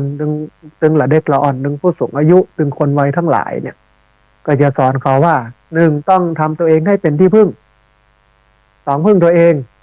และ3เป็นที่พึ่งของคนอื่นอย่าไปทำตัวเพื่อเป็นภาระของคนอื่นถ้าทำตัวเพื่อเป็นภาระของคนอื่นเนี่ยคุณค่าในตัวเราก็จะไม่มีนะเพราะนั้น ต้องพยายามช่วยเหลือตัวเก่าขึ้นนักที่สุดนะมาทำตัวเองเพื่อเป็นภาระต่อผู้อื่นพึ่งตนเองเป็นที่พึ่งของคนอื่นนะพึ่งตนเองทำตัวเองให้เป็นที่พึ่งขออภัยอันแรกเลยต้องเนี่ยตัวเก่าเพื่อเป็นที่พึ่ง2พึ่งตัวเก่านะ3เป็นที่พึ่งของคนอื่นถ้าเนี่ยได้3อย่างนี้ชีวิตเฮานะจะเป็นชีวิตที่มีคุณค่าต่อทั้งตนเองและผู้อื่นแค่ง่ายๆทำตัวเองให้เป็นที่พึ่งตนเองและเป็นที่พึ่งของคนอื่นโอ้ชีวิตมันจะมีคุณค่ามากเลยนะฮะอันนี้คือข้อที่25ข้อสุดท้ายท่านผู้ฟังยอมรับความจริงว่าเมื่อมีสิ่งใดเกิดขึ้นมันจะอยู่ได้บ่เมินจะเป็นอยู่แบบชั่วคราวแล้วก็เปลี่ยนไปในที่สุดแล้วก็จะหมดไปดับไปเป็นธรรมดาชีวิตคนเราพุทธศาสนามองชีวิตว่าเป็นขันธ์ห้าชีวิตเนี่ยห้องแห่งอย่างหนึ่งในทัศนคติของพุทธศาสนาว่าขันธ์ห้าแบ่งออกเป็น5ปุ้นแบ่งออกเป็น5กองบ่มีชีวิตไม่มีจริงแต่ว่าเป็นการรวมตัวกันของขันธ์ทั้ง5เกิดมาจึงชื่อได้ว่าเป็นชีวิตนะฮะนี่คือชีวิตคือขันธ์ห้าคือรูปอันได้แก่ร่างกายของเรารูปร่างของเราเวทนาความรู้สึกนะสัญญาความจำได้หมายรู้สังขารคือการปรุงแต่งวิญญาณคือการรับรู้รวมกันแล้วคือชีวิตรวมกันแล้วคือขันธ์ห้าขันธ์ห้านี้เมื่อสรุปลงย่อก็จะเหลืออยู่2อย่างคือรูปธรรมและนามธรรมรูปธรรมและนามธรรมหรือว่าชีวิตนี้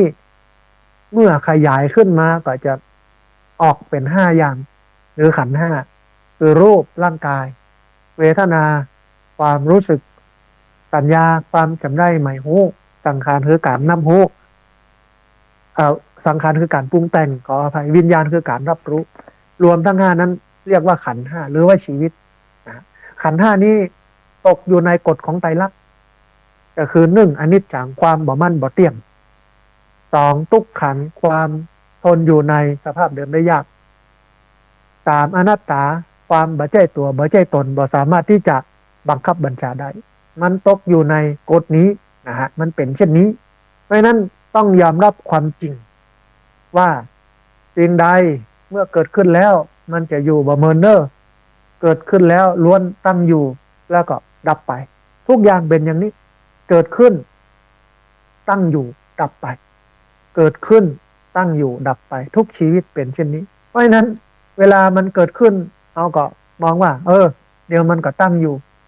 ตอนนี้มันตั้งอยู่ท้ายที่สุดแล้วมันก็ดับไปชีวิตเป็นเช่นนี้เพราะฉะนั้นเมื่อชีวิตเป็นเช่นนี้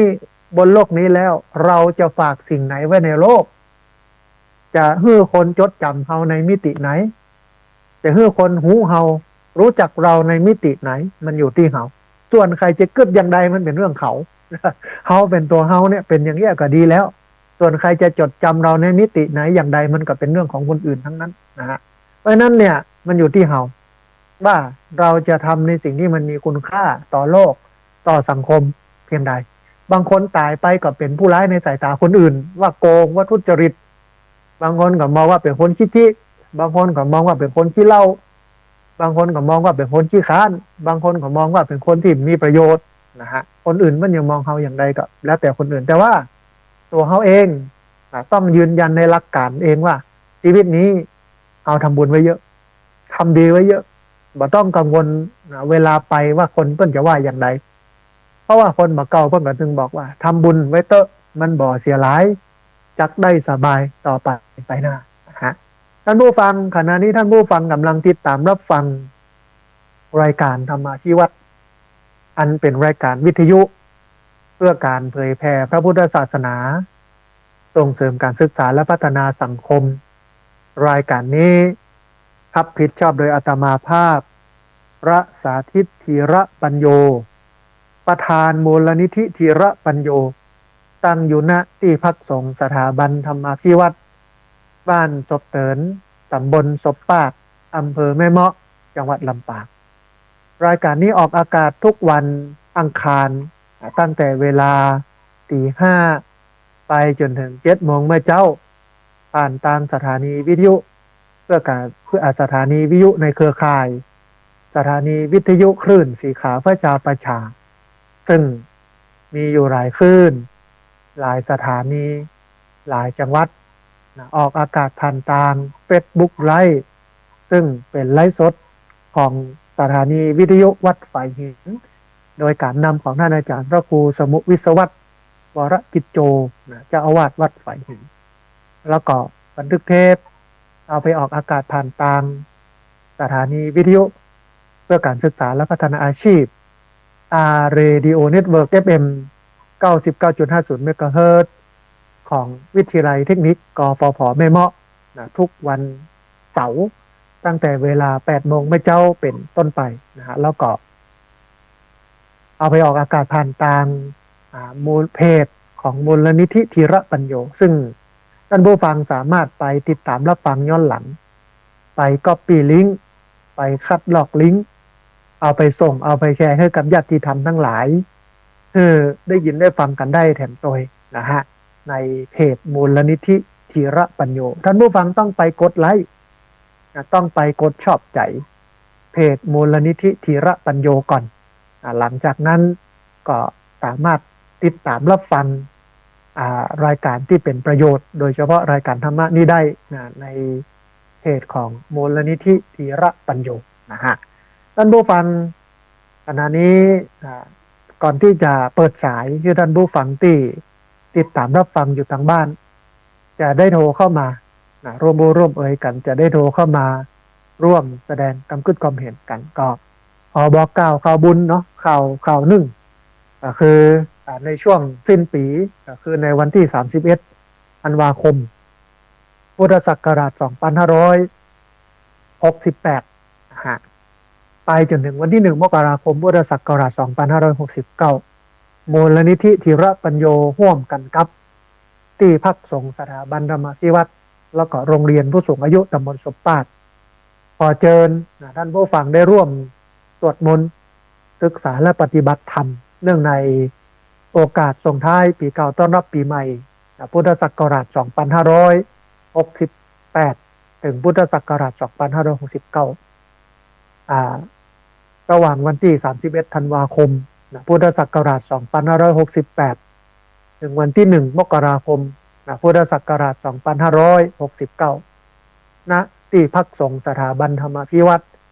บ้านศพเตินตำบลศพปาดอำเภอแม่เมาะจังหวัดลำปางในวันที่ 31 ธันวาคม พุทธศักราช 2568 เนี่ยกิจกรรมเริ่มตั้งแต่เวลา 1 ทุ่มเป็นต้นไปอาจจะไปจบที่ 3 ทุ่มหรือ 4 ทุ่มโดยประมาณนี้เวลาก่อวันที่ 1 มกราคม 2569 ก็จะเป็นการทำบุญตักบาตรต้อนรับปีใหม่เริ่มกันตั้งแต่ 8 โมงเมื่อเจ้าเป็นต้นไปในวันที่ 1 มกราคม 2569 ไปจนถึงเวลาขออภัยนะไปจนถึงเวลา 9 โมงเมื่อเจ้าเพราะฉะนั้นเริ่มต้นดีนะชีวิตดีจะโชคดีตลอดปีตลอดไปในโอกาสนี้เชิญท่านผู้ฟังมาร่วมสนับสนุนกิจกรรมสร้างสรรค์สังคมอันเป็นมหากุศลเป็นเจ้าภาพอาหารน้ำปานะตลอดจนถึงของรางวัลที่จะเอามาแจกเพื่อกับญาติโยมผู้มาร่วมศึกษาและปฏิบัติธรรมสามารถร่วมทำบุญกันได้ร่วมสร้างมหากุศลนี้ได้โดยร่วมทำบุญผ่านทางธนาคารกรุงไทยชื่อบัญชีที่พักสงฆ์สถาบันธรรมาภิวัตรหมายเลขบัญชี 5360755318เป็นธนาคารกรุงไทยชื่อบัญชีที่พักสงฆ์สถาบันธรรมาภิวัตรหมายเลขบัญชี 60755318ตั้งแต่วันนี้เป็นต้นไปจนถึงสิ้นสุดกิจกรรมส่งท้ายปีนะฮะแล้วก็เดียวต้นปีต้นมกราปี2569ก็จะได้เจอท่านผู้ฟังได้ร่วมทำบุญ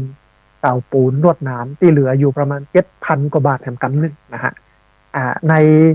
โอกาสนี้ก็เป็นโอกาสดีที่ท่านผู้ฟังจะได้ร่วมทำบุญส่งท้ายปีกันวันนี้อยู่3 เรื่อง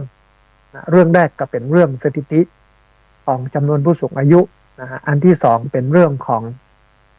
สถิติของผู้สูงอายุที่ป่วยจิตเวชนักที่สุดในประเทศไทยจังหวัด101เป็นอันดับ1อยู่ที่จำนวน 4,704 รายก็จังหวัดที่6เนี่ยมีจังหวัดแพร่อยู่ด้วยก็คือ 3,624 รายแล้วก็จังหวัดสุดท้ายเป็นจังหวัดหนองบัวลำพูอยู่ที่จำนวน 1,136 รายนะฮะแล้วก็ได้เอ่ยกันถึงเรื่องเทคนิคเคล็ดลับในการมีอายุยืนซึ่งเป็นเทคนิคของดร.นายแพทย์ฮิเดกิวาดะนะฮะเป็นได้แนะนำ26 วิธีการในการที่จะทำให้เป็นผู้สูงอายุที่สูงอายุอย่างมีคุณค่าชราอย่างมีความสุขท่านผู้ฟังขณะนี้ได้เวลาเปิดสายให้ท่านผู้ฟังที่ฟังอยู่ทางบ้านจะได้โทรเข้ามาร่วมเอ่ยกันจะได้โทรเข้ามาร่วมแสดงความคิดความเห็นกันเรียนเชิญเจริญพรท่านผู้ฟังเนอะที่เบอร์064 125 4122โทรเข้ามาได้ที่เบอร์064 125 4122บอกว่าท่านผู้ฟังจะฟังอยู่ทางใดนะเชียงใหม่ละปูนลำปาง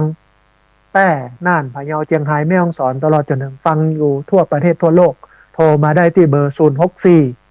125 4122เบอร์064 125 4122พอดีมีสายเข้ามาสายหนึ่งเดี๋ยวครับสายนี้ก่อนเบิ้ลจะว่าอย่างไรพ่องเจริญพรเจ้ากับใบซาเจ้าอ๋อสาธุแม่น้อยกัดนัดนะมีอะไรอย่างจะเพิ่มเติมก็เจริญพรเจิญเลยเนอะแม่น้อยเนอะเจ้าก็คงมันไก่วันพอแล้วนะเจ้าเนาะคงจะเป็นวันนี้เป็นก้อนพอนะเจ้าเจริญพรเจิญเลยแม่น้อยพอกับเมย์เป็นหมอพอลูกเก่าพ่อเมย์เฝ้าดูแลยามป่วยไข้ผู้เจ้าเย็นบ่ว่าเวลาใดดูแลไข้ยามพ่อเมย์เป็นธนาคารบอกว่าเวลาหายามไม่อาทิตย์เสาร์เจ้าเย็นบอกได้เบิกบันไดตลอดทุกชั่วโมงพอเป็นคู่บาลุกเอาคุณหล่นทุกคนก็ประจักษ์เป็นสักทีการทำสอนว่อนสั่งขอหวังดีคนเต็มปีปฏิบัติอย่าขัดใจบอกกับเมย์เป็นอรหันต์คนกราบบ้านบอกกับเมย์เป็นอรหันต์คนกราบบ้านหกใจเลวไหวสาคุณท่านมากล้นนับคณาคนบูชากับไปใจจริงบอกกับเมย์บอกเป็นผู้อยากใจเป็นคนใจเป็นเบิร์นและเป็นนายเป็นทุกอย่างวันละที่จนวันตายบอกมีไผในเราเต่าเมเฮาวันที่5 ธันวาเป็นวันบอกแต่จริงน้องบอกเห็นดินสวัสดิ์บอกบังเกิดของเฮาปัจจุบันนี่จึงวันบ่มีเลยไหนเอ่ยเจ้าไว้เจ้าสาธุอนุโมทนาเจริญพรนะอนุโมทนาบุญกับแม่น้อยกัดนัดนะได้โทรเข้ามาถึงเรื่องกรของวันป่อเนื่องในโอกาสที่ใกล้จะถึงวันป่อนะที่วันนี้นะต้องอนุโมทนาบุญตัวเรียนเชิญเจริญพรนะท่านผู้ฟังเนอร์ที่เบอร์064 125 4122เบอร์064 125 4122พอดีมีสายเข้ามาสายหนึ่งเดี๋ยวครับสายนี้ก่อนเดี๋ยวว่าจะได้คล่องนะเจริญพรเจ้ากับไหว้สาเจ้าท่านพระอาจารย์เมตเจ้าบัณฑิตพรที่อบันโงหลับเด้อ13เสมอตอน ท่านพระอาจารย์เข้ารายการแล้วเนอะโอ้ทำแม่พวกเจ้านี่แน่ถูกต้องโอ้ก็ปฏิบัติเจ้าก็นี่แน่โอ้ถ้าปล่อยทำได้ถึงดีเต๊ะๆเลยเจ้า สาธุอนุโมทนาบุญโยมแม่ที่บละบลืมติดตามรับฟังกันเนอะ ขึ้น98.75พ่อด้วยสองครับชัดเจนเด้อเจ้า สาธุโยมแม่อนุโมทนาแต่อายุใส่แล้วนะเจ้า โอ้สาธุอย่างไรก็รักษาสุขภาพเนอะแม่เนอะ เจ้าจับไว้สาเด้อท่านพระจับเจ้า สาธุ จับไว้สาสาธุ จะ เจ้า เริญพรโยมแม่สุแก้วนะสีบ้านสีเตี้ยบ้านสีระพรบ้านห้องละปูนฟังประจำแล้วก็โทรเข้ามาให้กำลังใจกันประจำเป็นแฟนพันธ์แท้ต้องอนุโมทนาบุญกับโยมแม่ตัวเรียนเชิญเจริญพรเนอะท่านผู้ฟังเนอะเวลาเหลือนักอยู่นะประมาณ30นาทีหรือว่า27นาทีที่เบอร์0641254122เบอร์0641254122พอดีมีสายเข้ามาสายหนึ่งเดี๋ยวครับสายนี้ก่อนเบิ้ลจะว่าอย่าใดพ้องเจริญพร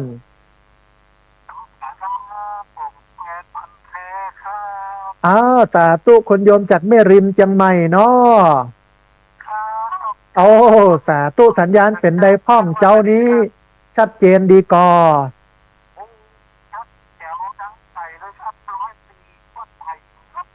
เอาสาธุอนุโมทนาบุญที่ติดตามรับฟังบ่ละบ่ลืมกันเนอะโอ้สาธุอนุโมทนาบุญจัดหนัก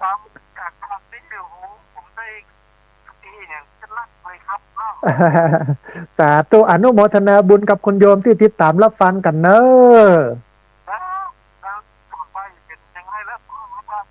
ะสาธุเจริญพรนะอนุโมทนาบุญกับคุณโยมแม่ริมนะแฟนฟันแท้ติดตามรับฟังกันเป็นประจำเวลาเหลือที่ประมาณ27นาทีได้หลายสายเนอะท่านผู้ฟังเนอะที่เบอร์0641254122เบอร์0641254122พอดีมีสายเข้ามาสายหนึ่งเดี๋ยวครับสายนี้ก่อนเบิ้ลจะว่าอย่าได้พ้องเจริญพรสาธุเอาสาธุแม่เพนเจริญพรวันนี้สัญญาณเป็นได้พ้องตาจางชัดเจนดีนอนะโอ้อนุโมทนาบุญกับโยมแม่จัดนักที่ติดตามรับฟังกันเนอะได้แม่ได้เดี๋ยวท่านยังได้กับประสานมาเนอะแม่เนอะนะอนุโมทนาบุญนะฮะแม่เพนเป็นสะพานบุญนะชวนพี่น้องมาทำบุญตอนนี้ก็กำลังระดมทุนถึงเรื่องปัจจัยที่จะเอามาใช้ในงานปฏิบัติธรรมนะในช่วงสิ้นปีนี้นะเพราะฉะนั้นท่านใดอยากจะร่วมทำบุญก็ทำบุญได้เนอะที่ธนาคารกรุงไทยชื่อบัญชีที่พักส่งสถาบันธรรมที่วัดหมายเลขบัญชี5360755318นะพอดีมีสายเข้ามาสายหนึ่งเดี๋ยวครับสายนี้ก่อนเพื่อจะว่าอย่าใดข้องเจริญพรสาธุโยมแม่มีอย่างแนะนำเพิ่มเติมพ้องแม่น้อมตาจานเนาะสาธุสัญญาณเป็นได้พ้องแม่วันนี้ชัดเจนดีเนาะต้องอนุโมทนาบุญกับแม่น้อมที่ติดตามรับฟังบ่ละบ่ลืมกันเนอะสาธุอนุโมทนาบุญสาธุแม่น้อมนะฮะก็อันตะกี้อู้ถึงเรื่องมูลนิธินะฮะในโอกาสวันที่26ที่ผ่านมาก็ได้จัดกิจกรรมเสวนาตอนเจ้าแล้วก็ตอนบ่ายนั้นมีตอดผ้าป่าแล้วก็มีโยมมาร่วมกัน มีคุณแม่เหรียญทองจันทีเชียงใหม่นะได้มาร่วมทำบุญเข้ามูลนิธิจิระปัญโยนะ 1,500 บาทเดียวรอแอมสักวัน2วันจะส่งใบสำคัญรับเงินของมูลนิธิไปให้โยมแม่เนอะต้องอนุโมทนาบุญกับโยมแม่และเจ้าโมที่มาร่วมทำบุญกันรวมไปจนถึงญาติโยมที่ มาร่วมทำบุญเป็นเจ้าภาพลงตาลเลี้ยงพี่น้องตัวนะต้องอนุโมทนามี คุณโยมรัตดาวันปันเตตัวเองนะฮะหลับปูนมาเลี้ยงแล้วก็พี่น้องแม่เหมาะหมู่เฮาวันนี้มีสายเข้ามาสายหนึ่งเดี๋ยวฮับสายนี้ก่อนเพิ่นจะว่าอย่าได้พ้องเจริญพรเจ้ากรารนมัสการเจ้าอาจารย์สาธุโยมแม่แนะนำตัวน้อยอ๋อแต่ที่เรียกยามาจากอยู่บ้านหนองไหวเจ้าจำได้โยมแม่จะเพิ่มเติมอย่างพ้องวันนี้เจริญพรเชิญเจ้าขออนุโมทนาบุญธรรมะเช้านี้นะเจ้าฟังแล้วม่วนได้ประโยชน์ดีเนาะแม่เนาะฟังแล้วได้ประโยชน์ม่วนดีเนาะแม่เนาะเจ้าคนดีมีประโยชน์ดีเจ้าฟังทั้งหมด4-5แล้วเจ้าโอ้สาธุอนุโมทนาบุญกับแม่นิเวศยมศักดิ์เนอเจ้าขอให้สุขภาพแข็งแรงนะเจ้าสาธุอย่างเดียวกันเนอโยมแม่เนอเจ้านี้ก็มองนักขนาดเจ้าที่ลำปางจัดขนาดนี้ตึงเข้ามาในห้องจัดนี้ทึดมืดไปหมดเลยโยมแม่แต่มันก็ดีมันเย็นเนาะแม่เนาะฟังชัดเจนในวันนี้นะสาธุโยมแม่อนุโมทนาเป็นกำลังใจเจ้าได้กำลังใจจัดหนักนะโยมแม่นิเวศยมศักดิ์นะฮะท่านผู้ฟังเรียนเชิญเจริญพรเนื่องที่เบอร์โทร064 125 4122นักเรียนโรงเรียนผู้สูงอายุนะฮะที่จะเฮียนกันในวันพรุ่งนี้ของตำบลศพปากนะวันนี้เวลา8 โมงเกินนะท่านใดมีเวลาเนาะมาร่วมบุญกันเนอะจัดเตรียมสถานที่เพียวพัดปัดปูวันพรุ่งนี้เรามีเฮียนกันนะแล้วก็วันพรุ่งนี้นั้นตอนบ่ายทางพลังงานจังหวัดลำปางจะมาแนะนำนะเรื่องของพลังงานนะฮะอันนี้นักเรียนโรงเรียนผู้สูงอายุท่านผู้ฟังที่ฟังอยู่เนอะเวลาเหลืออยู่นักอยู่นะที่เบอร์064 125 4122เบอร์064 125 4122พอดีมีสายเข้ามาสายหนึ่งเดี๋ยวฮับสายนี้ก่อนเพิ่นจะว่าอย่าใดพ้องเจริญพร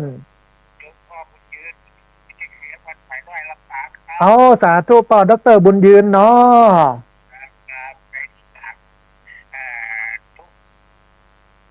วันอังคารและวันเสาร์ของพระอาจารย์สมานนะครับโอ้สาธุชื่นใจโยมป่อต้องอนุโมทนาเขียนกันดีมีความผู้มีกันดีสอนใจกันสักอนุโมทนาบุญกับโยมป่อจัดหนักที่บ่ละบ่ลืมกันเนอะสาธุอนุโมทนาบุญกับโยมป่อรักษาสุขภาพเนอะขอไปอนุโมทนาคุณยิบเลิศดีเขาเอาปัจจัยไปรวมท่านในเรื่องนี้ก่อนนะครับสาธุต้องอนุโมทนาบุญร่วมกันเนาะสาธุโยมป่อรักษาสุขภาพเนอะสาธุนะโยมป่อดรบุญยืนสิทธิเครือนะบ้านฝ่ายน้อยนะวันก่อนเมื่อละไปแอลหาเปิ้ลนะเดียวกันลังหาเวลาไปแอลหาโยมป่อนะฮะเปิ้ลเป็นนักฟังแล้วก็เป็นนักพัฒนาสังคมตัวท่านผู้ฟังเรียนเชิญเจริญพรเนอะที่เบอร์064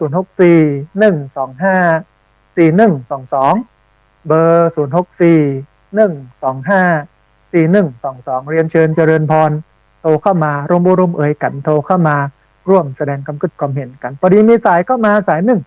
เดี๋ยวฮับสายนี้ก่อนเปิ้ลจะว่าอย่าใดพ้องเจริญพรสาธุโยมแม่สุแก้วคำอ้วนเนาะสาธุสัญญาณชัดเจนเนาะแม่เนาะโอ้สาธุอนุโมทนาบุญโยมแม่ที่ติดตามรับฟังบ่ละบ่ลืมกันเนอะอยู่กับศีลกินกับธรรมเนี่ยเป็นความสุขที่สุดเนาะแม่เนาะใช่ถ้าอยู่อย่างอี้เนี่ยบ่เป็นละเนาะอนุโมทนาบุญกับโยมแม่เนอะสาธุกับโยมแม่นะลูกแก้วคำอ้วนอยู่สารปีนะฮะท่านผู้ฟังเวลาเหลือนักยุ่นเนอะเรียนเชิญเจริญพรนะ9 นาทีเนาะที่เบอร์064 125 4122เบอร์064 125 4122พอดีมีสายเข้ามาสายหนึ่งเดี๋ยวฮับสายนี้ก่อนเพื่อจะว่าอย่าใดพ้องเจริญพรให้แต่เจ้าพระอาจารย์เจ้าสาธุโยมแม่แนะนำตัวน้อยมาแล้วแม่หม่อมเจริญพรอันโยมแม่วันนี้มีอย่างจะเพิ่มเติมพ้องวันนี้ พระอาจารย์ดีมากๆเจ้า ฟังแล้วม่วนใจดีเนาะแม่เนาะ ฟังแล้วเข้าใจหมดใจที่เจ้า จะไปเลือกไปลืมกันเนอะแม่เนอะ ไม่ลืมเจ้า สาธุอนุโมทนาบุญโยมแม่เนอะ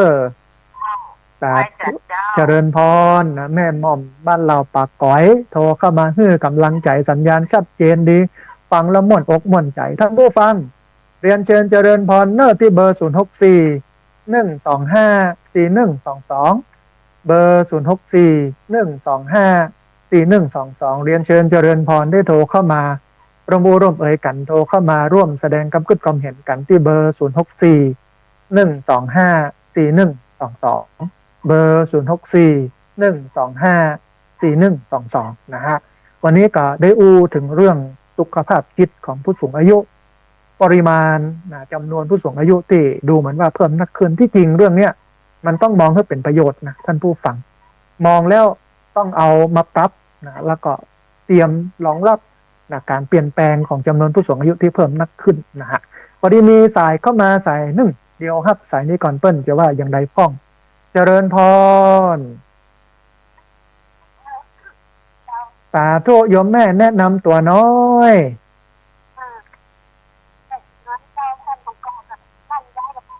อ๋อสาธุนะ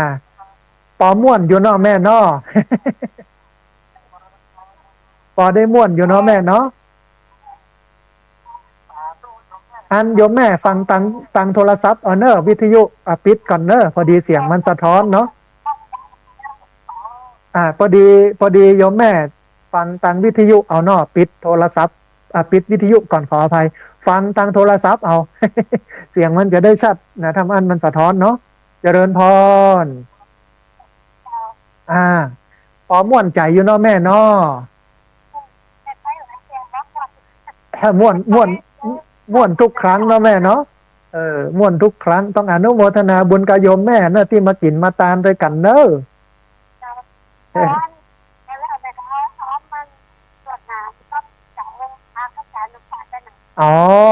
อนุโมทนาบุญจัดหนักนะเปิ้ลน่าจะเอามาหอมกับอันที่ลงทะเบียนรับรายรับเรียบร้อยแล้วโยมแม่นะฮะ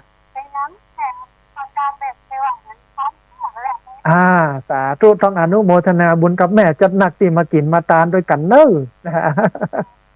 สาธุอนุโมทนาบุญแล้วก็มาร่วมบุญด้วยกันประจำเลยเนาะแม่เนาะสาธุยังไงให้โยมแม่สุขภาพแข็งแรงเนอะสาธุต้องรักษาสุขภาพ100 สาวเนอะแม่เนอะ สาธุแม่อนุโมทนาสาธุอย่างเดียวกันเนอะโยมแม่เนอะสาธุโยมแม่กินตานด้วยกันตลอดต้องอนุโมทนาบุญตัวเรียนเชิญเจริญพรท่านผู้ฟังเนอะที่เบอร์ 064 125 4122 เบอร์ 064 125 4122พอดีมีสายเข้ามาสายหนึ่งเดียวครับสายนี้ก่อนเปิ้ลจะว่าจะได้พ้องเจริญพรสาธุแม่บัวไข่เจริญพรวันนี้สัญญาณเป็นได้พ้องชัดเจนดีเนาะปอม่วนอยู่เนาะวันนี้เนาะหมอกลงนักก่อโยมแม่วันนี้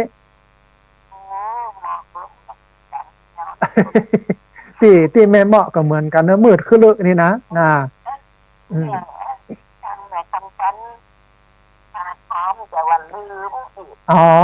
เป็นอย่างแม่เดี๋ยวมีโอกาสได้กินได้ตานกันอยู่เนาะแม่เนาะ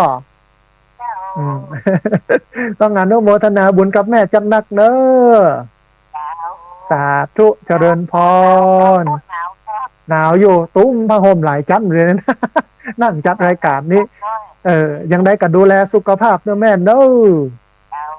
สาธุอนุโมทนาสาธุนะแม่บัวไข่นะต้องอนุโมทนาบุญตัวท่านผู้ฟังเวลาเหลือแฮมอยู่เนอะ10 กว่านาทีเรียนเชิญเจริญพรได้ที่เบอร์ 064 125 4122 เบอร์ 064 125 4122พอดีมีสายเข้ามาสายหนึ่งครับสายนี้ก่อนเปิ้ลอย่าว่าอย่างใดพ้องเจริญพรส สาธุเจริญพรโยมแม่แนะนำตัวน้อย เจ้าอยู่ระยะใกล้เจ้า เอาเรายาวใต้อีนอแม่นอ ระยะใกล้บ้านเล่นเจ้า เอาสาธุพี่น้องบ้านหงหลับปูนสัญญาณเป็นได้พ่องแม่ เจ้าสัญญาณชัดดีเจ้า ชัดเจนนี่เนาะฟังประม่วนอยู่เนาะแม่เนาะ เจ้า โอ้สา มีหัดกรอบใจจ้าฟัง ต้องอนุโมทนาบุญกับแม่ที่ติดตามรับฟังบละบ่ลืมกันเนอะ จ้าเคยมาแล้วมันมาเพื่อนละเจ้า วันนี้ตันแล้วโทรมาแหมเนอะแม่เนอะ กำลังใจนะเจ้า ได้กำลังใจจัดหนักอนุโมทนา จ้า สาธุเจริญพรโยมแม่นะติดตามรับฟัง บอกว่าโทรหลายรอบแล้วนะมันโทรมติดต้องแจ้งท่านผู้ฟังก่อนว่า รายการนี้คนฟังหลายแล้วก็โทรมานักแต่เพราะฉะนั้นถ้าจะโทรมาก็ต้องทดมาหลายๆรอบหน่อยหนึ่งอย่าไปท้อท่านผู้ฟังมันก็ฝึกกำลังใจเขานะฮะไม่ท้อถ้าบัดท้อเนี่ยจะปะความชนะบอกวันนี้กับวันหน้านะฮะพอดีมีสายเข้ามารุดไปแล้ว สายที่โทรเข้ามาแล้วบัดได้รับสายตอนนี้มีอยู่ที่ประมาณ18สายนะฮะท่านผู้ฟังที่โทรเข้ามาแล้วบัดติดโทรเข้ามาแล้วบัดได้รับสายก็เรียนเชิญเจริญพรที่เบอร์064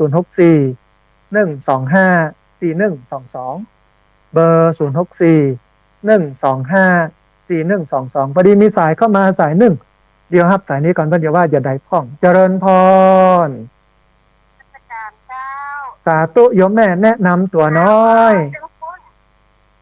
สาธุเจริญพรโยมแม่วันนี้สัญญาณเป็นได้พ้องหนาวทั้งเพื่อ หนาว อากาศหนาวเนาะโยมแม่เนาะ คือกำลังใจนะลูกเนอะ สาธุ ฝากแข็งแรงนะ ได้กำลังใจจัดหนัก หนาวนะลูกเนอะ อนุโมทนาบุญกับโยมแม่ที่ติดตามรับฟังและขอบุญนี้สะท้อนย้อนกลับไปที่โยมแม่เนอะ ครั้งนี้เข้าใจมากเจ้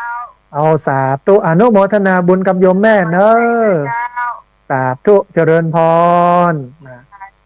โยมแม่จากบ้านเอื้อมอำเภอเมืองจังหวัดลำปางโทรเข้ามาให้กำลังใจกันบอกว่าสัญญาณชัดเจนดีต้องอนุโมทนาบุญเรียนเชิญเจริญพรนะท่านผู้ฟังเนอะที่เบอร์064 125 4122เบอร์064 125 4122พอดีมีสายก็มาสายหนึ่งเดี๋ยวครับสายนี้ก่อนเพื่อจะว่าอย่าได้พ้องเจริญพรสาธุโยมแม่แนะนำตัวน้อย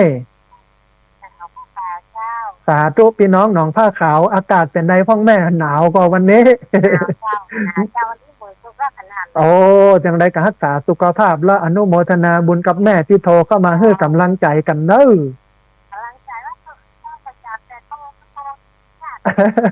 คนฟังกันหลายสุมาภัยกโยมแม่ตัวเนอะ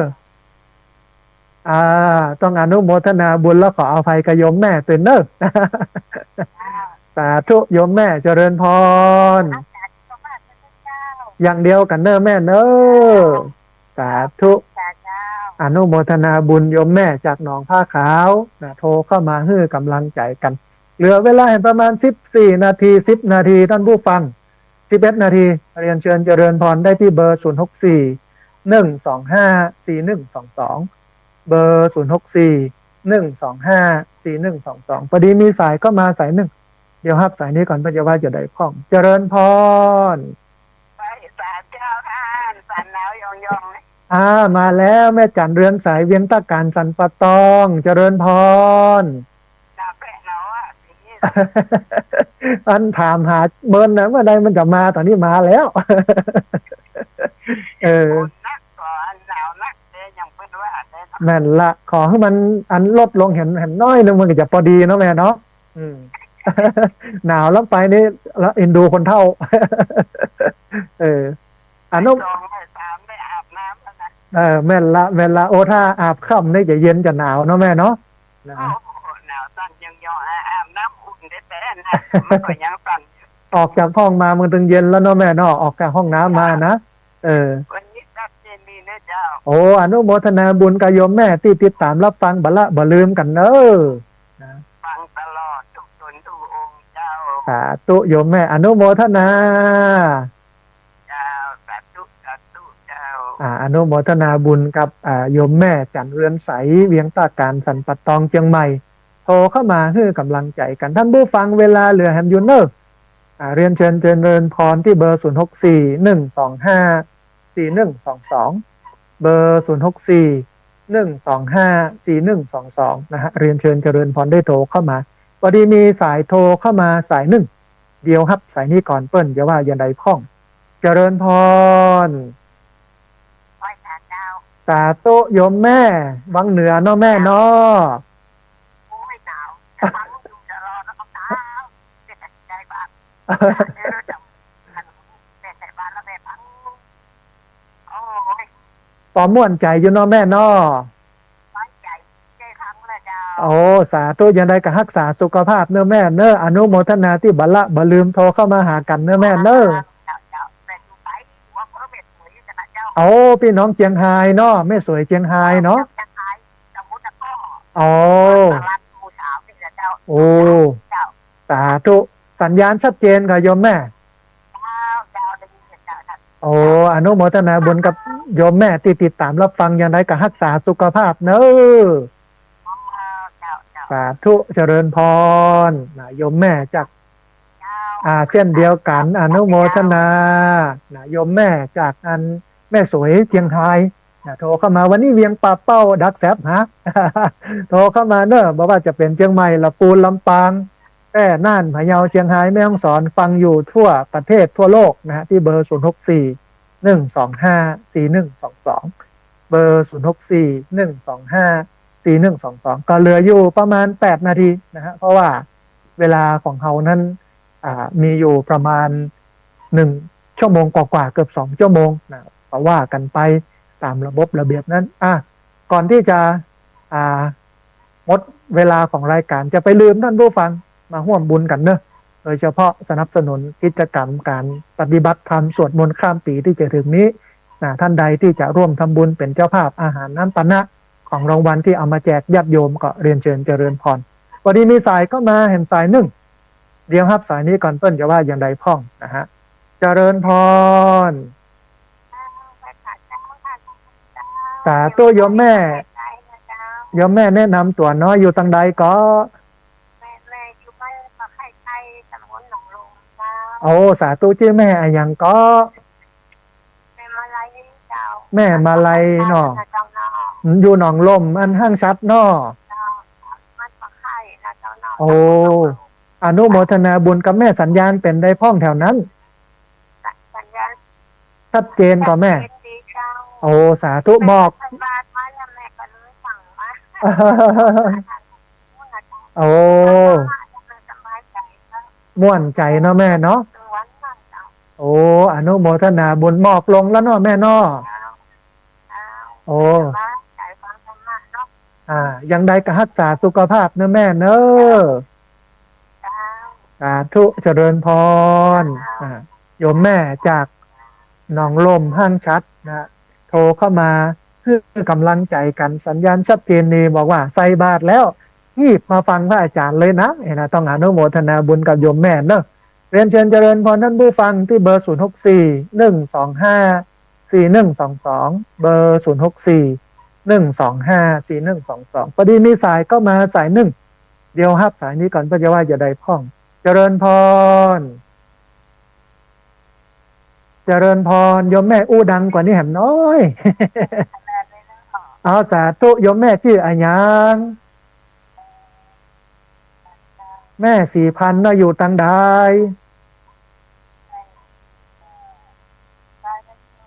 โอ้สาธุแม่4,000สันทรายแม่โจอนุโมทนาบุญเนื้อสัญญาณชัดเจนกับโยมแม่สาธุอนุโมทนาบุญที่ติดตามรับฟังบัลละบ่ลืมกันเนอะแม่เนอะ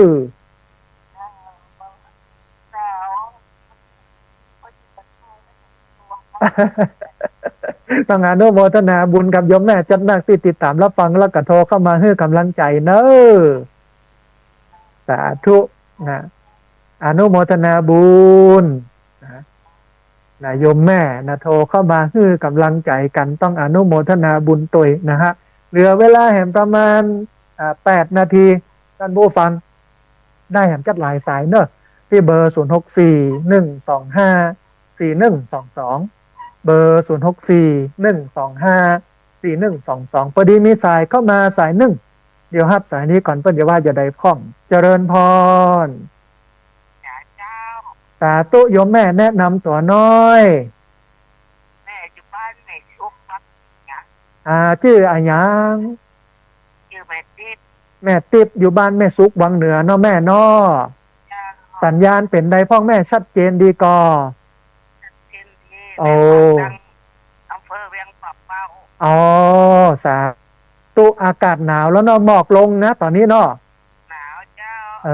ยังได้กะรักษาสุขภาพเนื้อแม่เนอจะได้หยุดฟังด้วยกันไปเมินๆโดอายุ90แล้วถ้าเฮารักษาสุขภาพดีปุ่นละเนอ100 สาวนะ โอ้สายลุดไปต้องขออภัยโยมแม่นะฮะท่านผู้ฟังเหลือเวลาเห็นประมาณ2 นาทีเรียนเชิญเจริญพรได้ที่เบอร์0641254122พอดีมีสายก็มาสายหนึ่งเดี๋ยวฮับสายนี้ก่อนเปิ้นจะว่าอย่าได้พ้องเจริญพรสาธุโยมแม่แนะนำตัวน้อยเอาสาธุนะมากินมาตานด้วยกันเนาะแม่เนาะปอม่วนอยู่เนาะแม่เนาะสาธุแม่อนุโมทนาบุญกับแม่จัดหนักเด้อสาธุเจริญพรนะญาติโยมมากินมาตานกันนะฮะเวลาเห็นประมาณ1 กว่านาทีท่านผู้ฟังเรียนเชิญเจริญพรที่เบอร์0641254122คอสายนี้เป็นสายสุดท้ายนะฮะเจริญพรเจริญพรสาธุโยมป้อนะอัน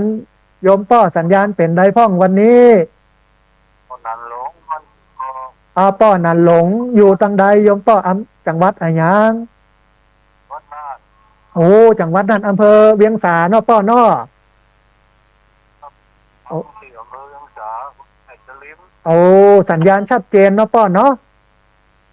ต้องอนุโมทนาบุญกับเจ้าของคลื่นตังเวียงสาที่ให้พี่น้องตังเมืองน่านได้ฟังกันเนาะป้อเนาะอากาศหนาวแล้วเนาะป้อหมอกลงก่อนวันนี้หมอกมีพ่องก่อยยมป้อโอ้จะได้การรักษาสุขภาพเด้อป้อเนอะสาธุอนุโมทนาบุญกับโยมป้อจากเมืองน่านอำเภอเวียงสานะฮะเอาละท่านผู้ฟังงดรับสายไว้แต่เพียงเท่านี้นะฮะในรายการธรรมาภิวัตรเพราะว่ามาถึงช่วงท้ายของรายการนะฮะก่อนที่จะเอารายการนี้จากลาท่านผู้ฟังทั้งหลายไปจะไปลืมเนอะในโอกาสนี้เชิญร่วมทำบุญสนับสนุนการศึกษาและปฏิบัติธรรมเนื่องในโอกาสส่งท้ายปีเก่าต้อนรับปีใหม่ที่จะถึงนี้นะฮะท่านผู้ฟังท่านใดอยากจะเป็นเจ้าภาพโรงทานเจ้าภาพอาหารของรางวัลที่เอามาแจกญาติโยมมาปฏิบัติธรรม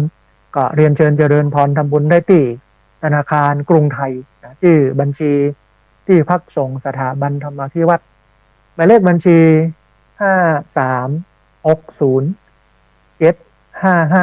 5360755318นะฮะวันนี้อาตมาภาพพระสาธิตธีรปัญโยผู้ดำเนินรายการธรรมาภิวัตรอันเป็นรายการวิทยุเพื่อการเผยแผ่พระพุทธศาสนาส่งเสริมการศึกษาและพัฒนาสังคมต้องนำเอารายการนี้จากลาท่านผู้ฟังทั้งหลายไปก่อนต้องกราบขอบพระคุณครูบาอาจารย์พระเถรานุเถระครูบาสังฆะที่เคารพอย่างสูงทุกรูปอนุโมทนาบุญกับญาติโยมทุกคนทุกท่านที่ติดตามรับฟังญาติโยมทุกคนทุกท่านที่โทรเข้ามาญาติโยมทุกคนทุกท่านที่เป็นพลังเงียบเป็นกำลังใจให้แก่กันและกันวันนี้สัพพพุทธานุภาเวนะด้วยเดชเดชะอนุภาพของพระพุทธเจ้าสัพพธรรมานุภาเวนะด้วยเดชเดชะอนุภาพของพระธรรมเจ้าสัพพสังฆานุภาเวนะด้วยเดชเดชะอนุภาพของพระสังฆเจ้าศรัทธาสุทธีพระวันตุเตขอความสุขความเจริญในธรรมจงบังเกิดมีแด่บรรดาศรัทธาสาธุชนทุกคนทุกท่านตลอดกาลเป็นนิจเทินจะเริญพร